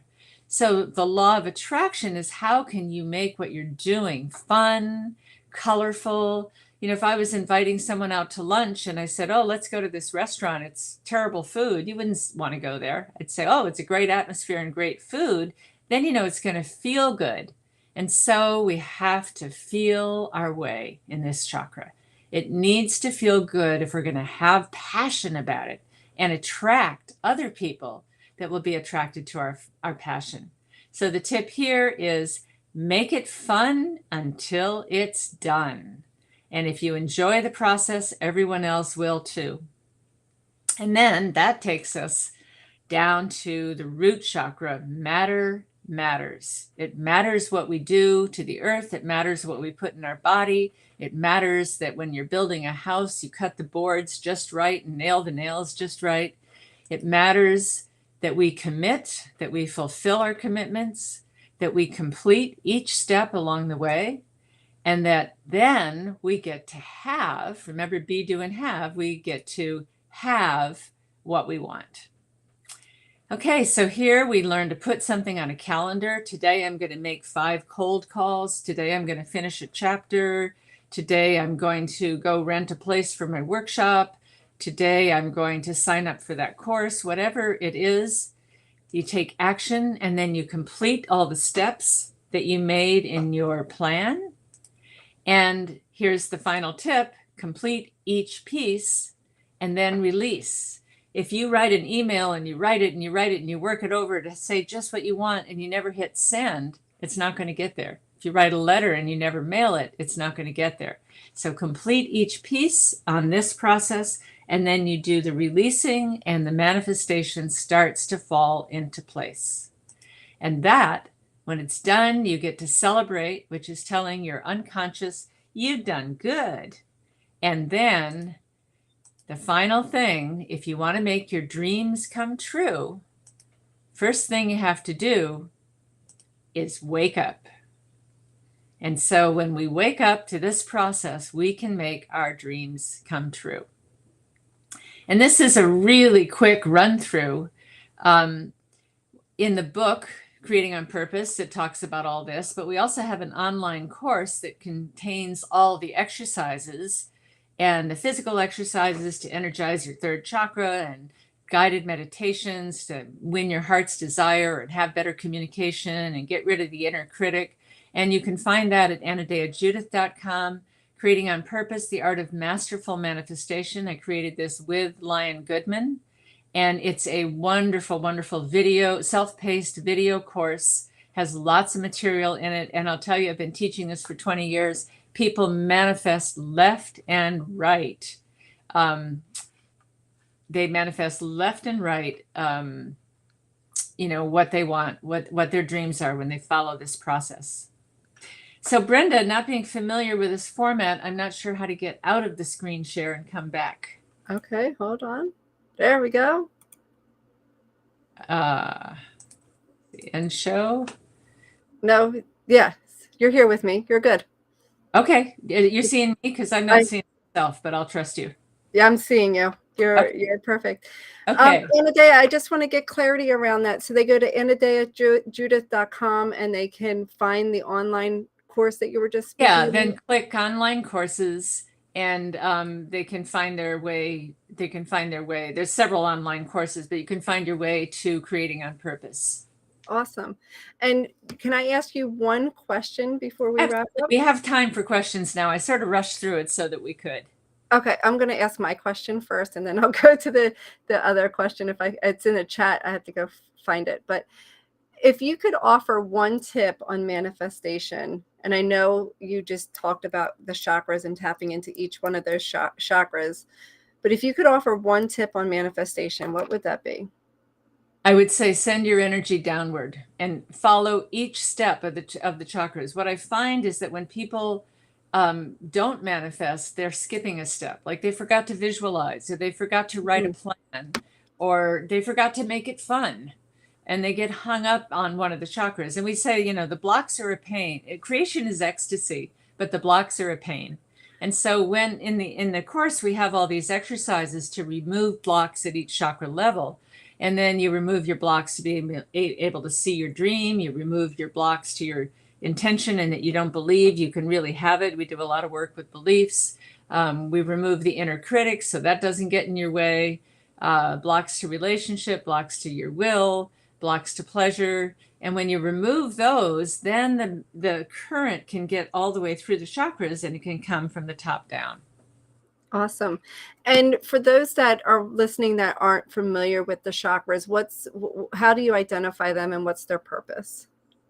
The chakras are an ancient system that comes from yoga, and they map directly onto nerve ganglia of the body, and they have sacred elements: earth, water, fire, air, sound, light, and consciousness.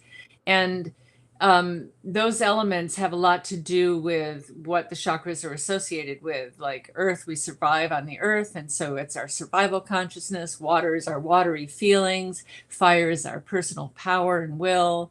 Air is the heart. We want it to be soft. Communication is sound, of course. Seeing is light. And, consciousness is consciousness. So it's a very, very profound system that I see as a beautiful formula for wholeness. And when you address your life on each one of these levels, you have a really good shot at becoming whole. So true. The chakras have taught me so much about myself, about life, and how to really heal so that you can manifest, and be open, right? I love that you are offering us a way for people to do that for themselves, and that's amazing. I don't know if you want to answer this question. If the question is, is there 9 chakras or more, and how do you go ahead? I'll start with that, and then there was another one. Well, people are always asking about the number. It depends on what you consider a chakra.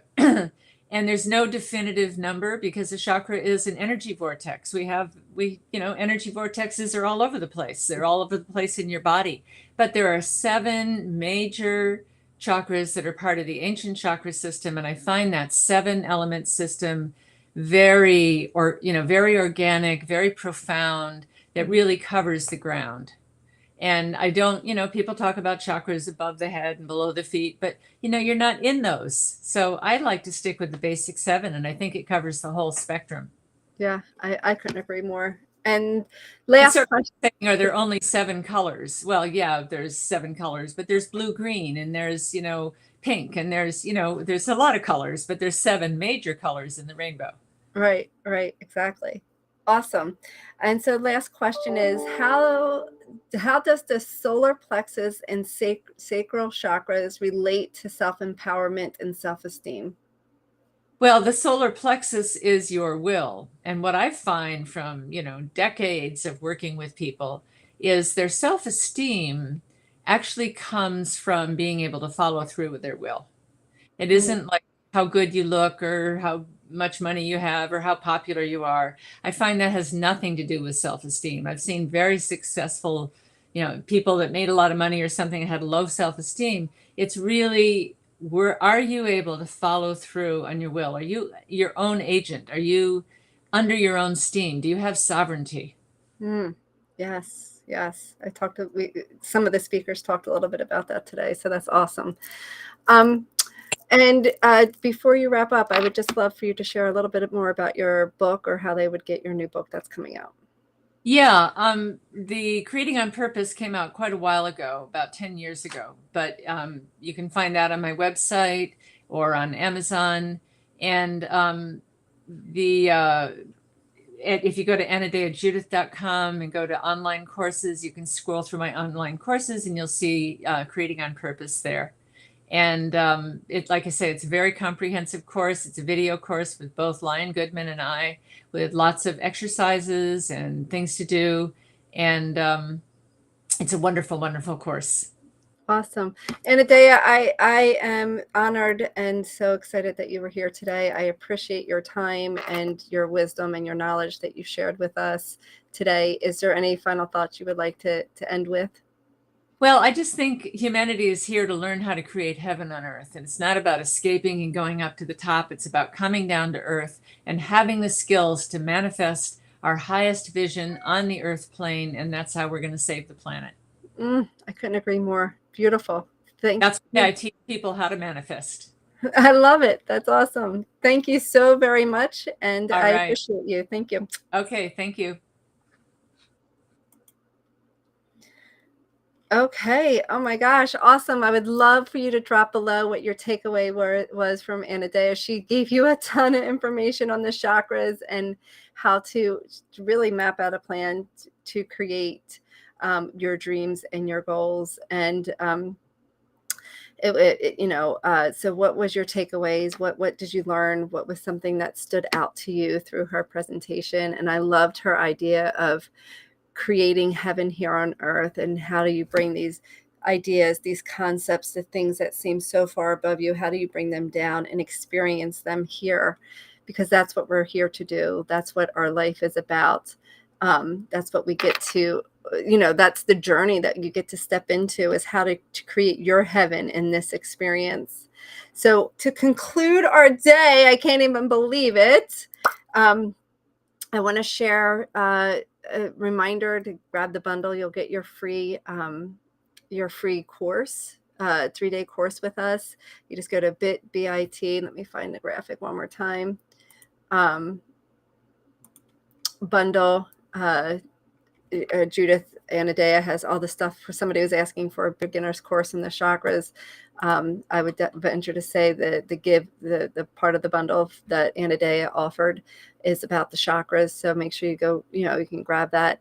And I will be offering for those that feel like they're ready to heal and manifest to your next step.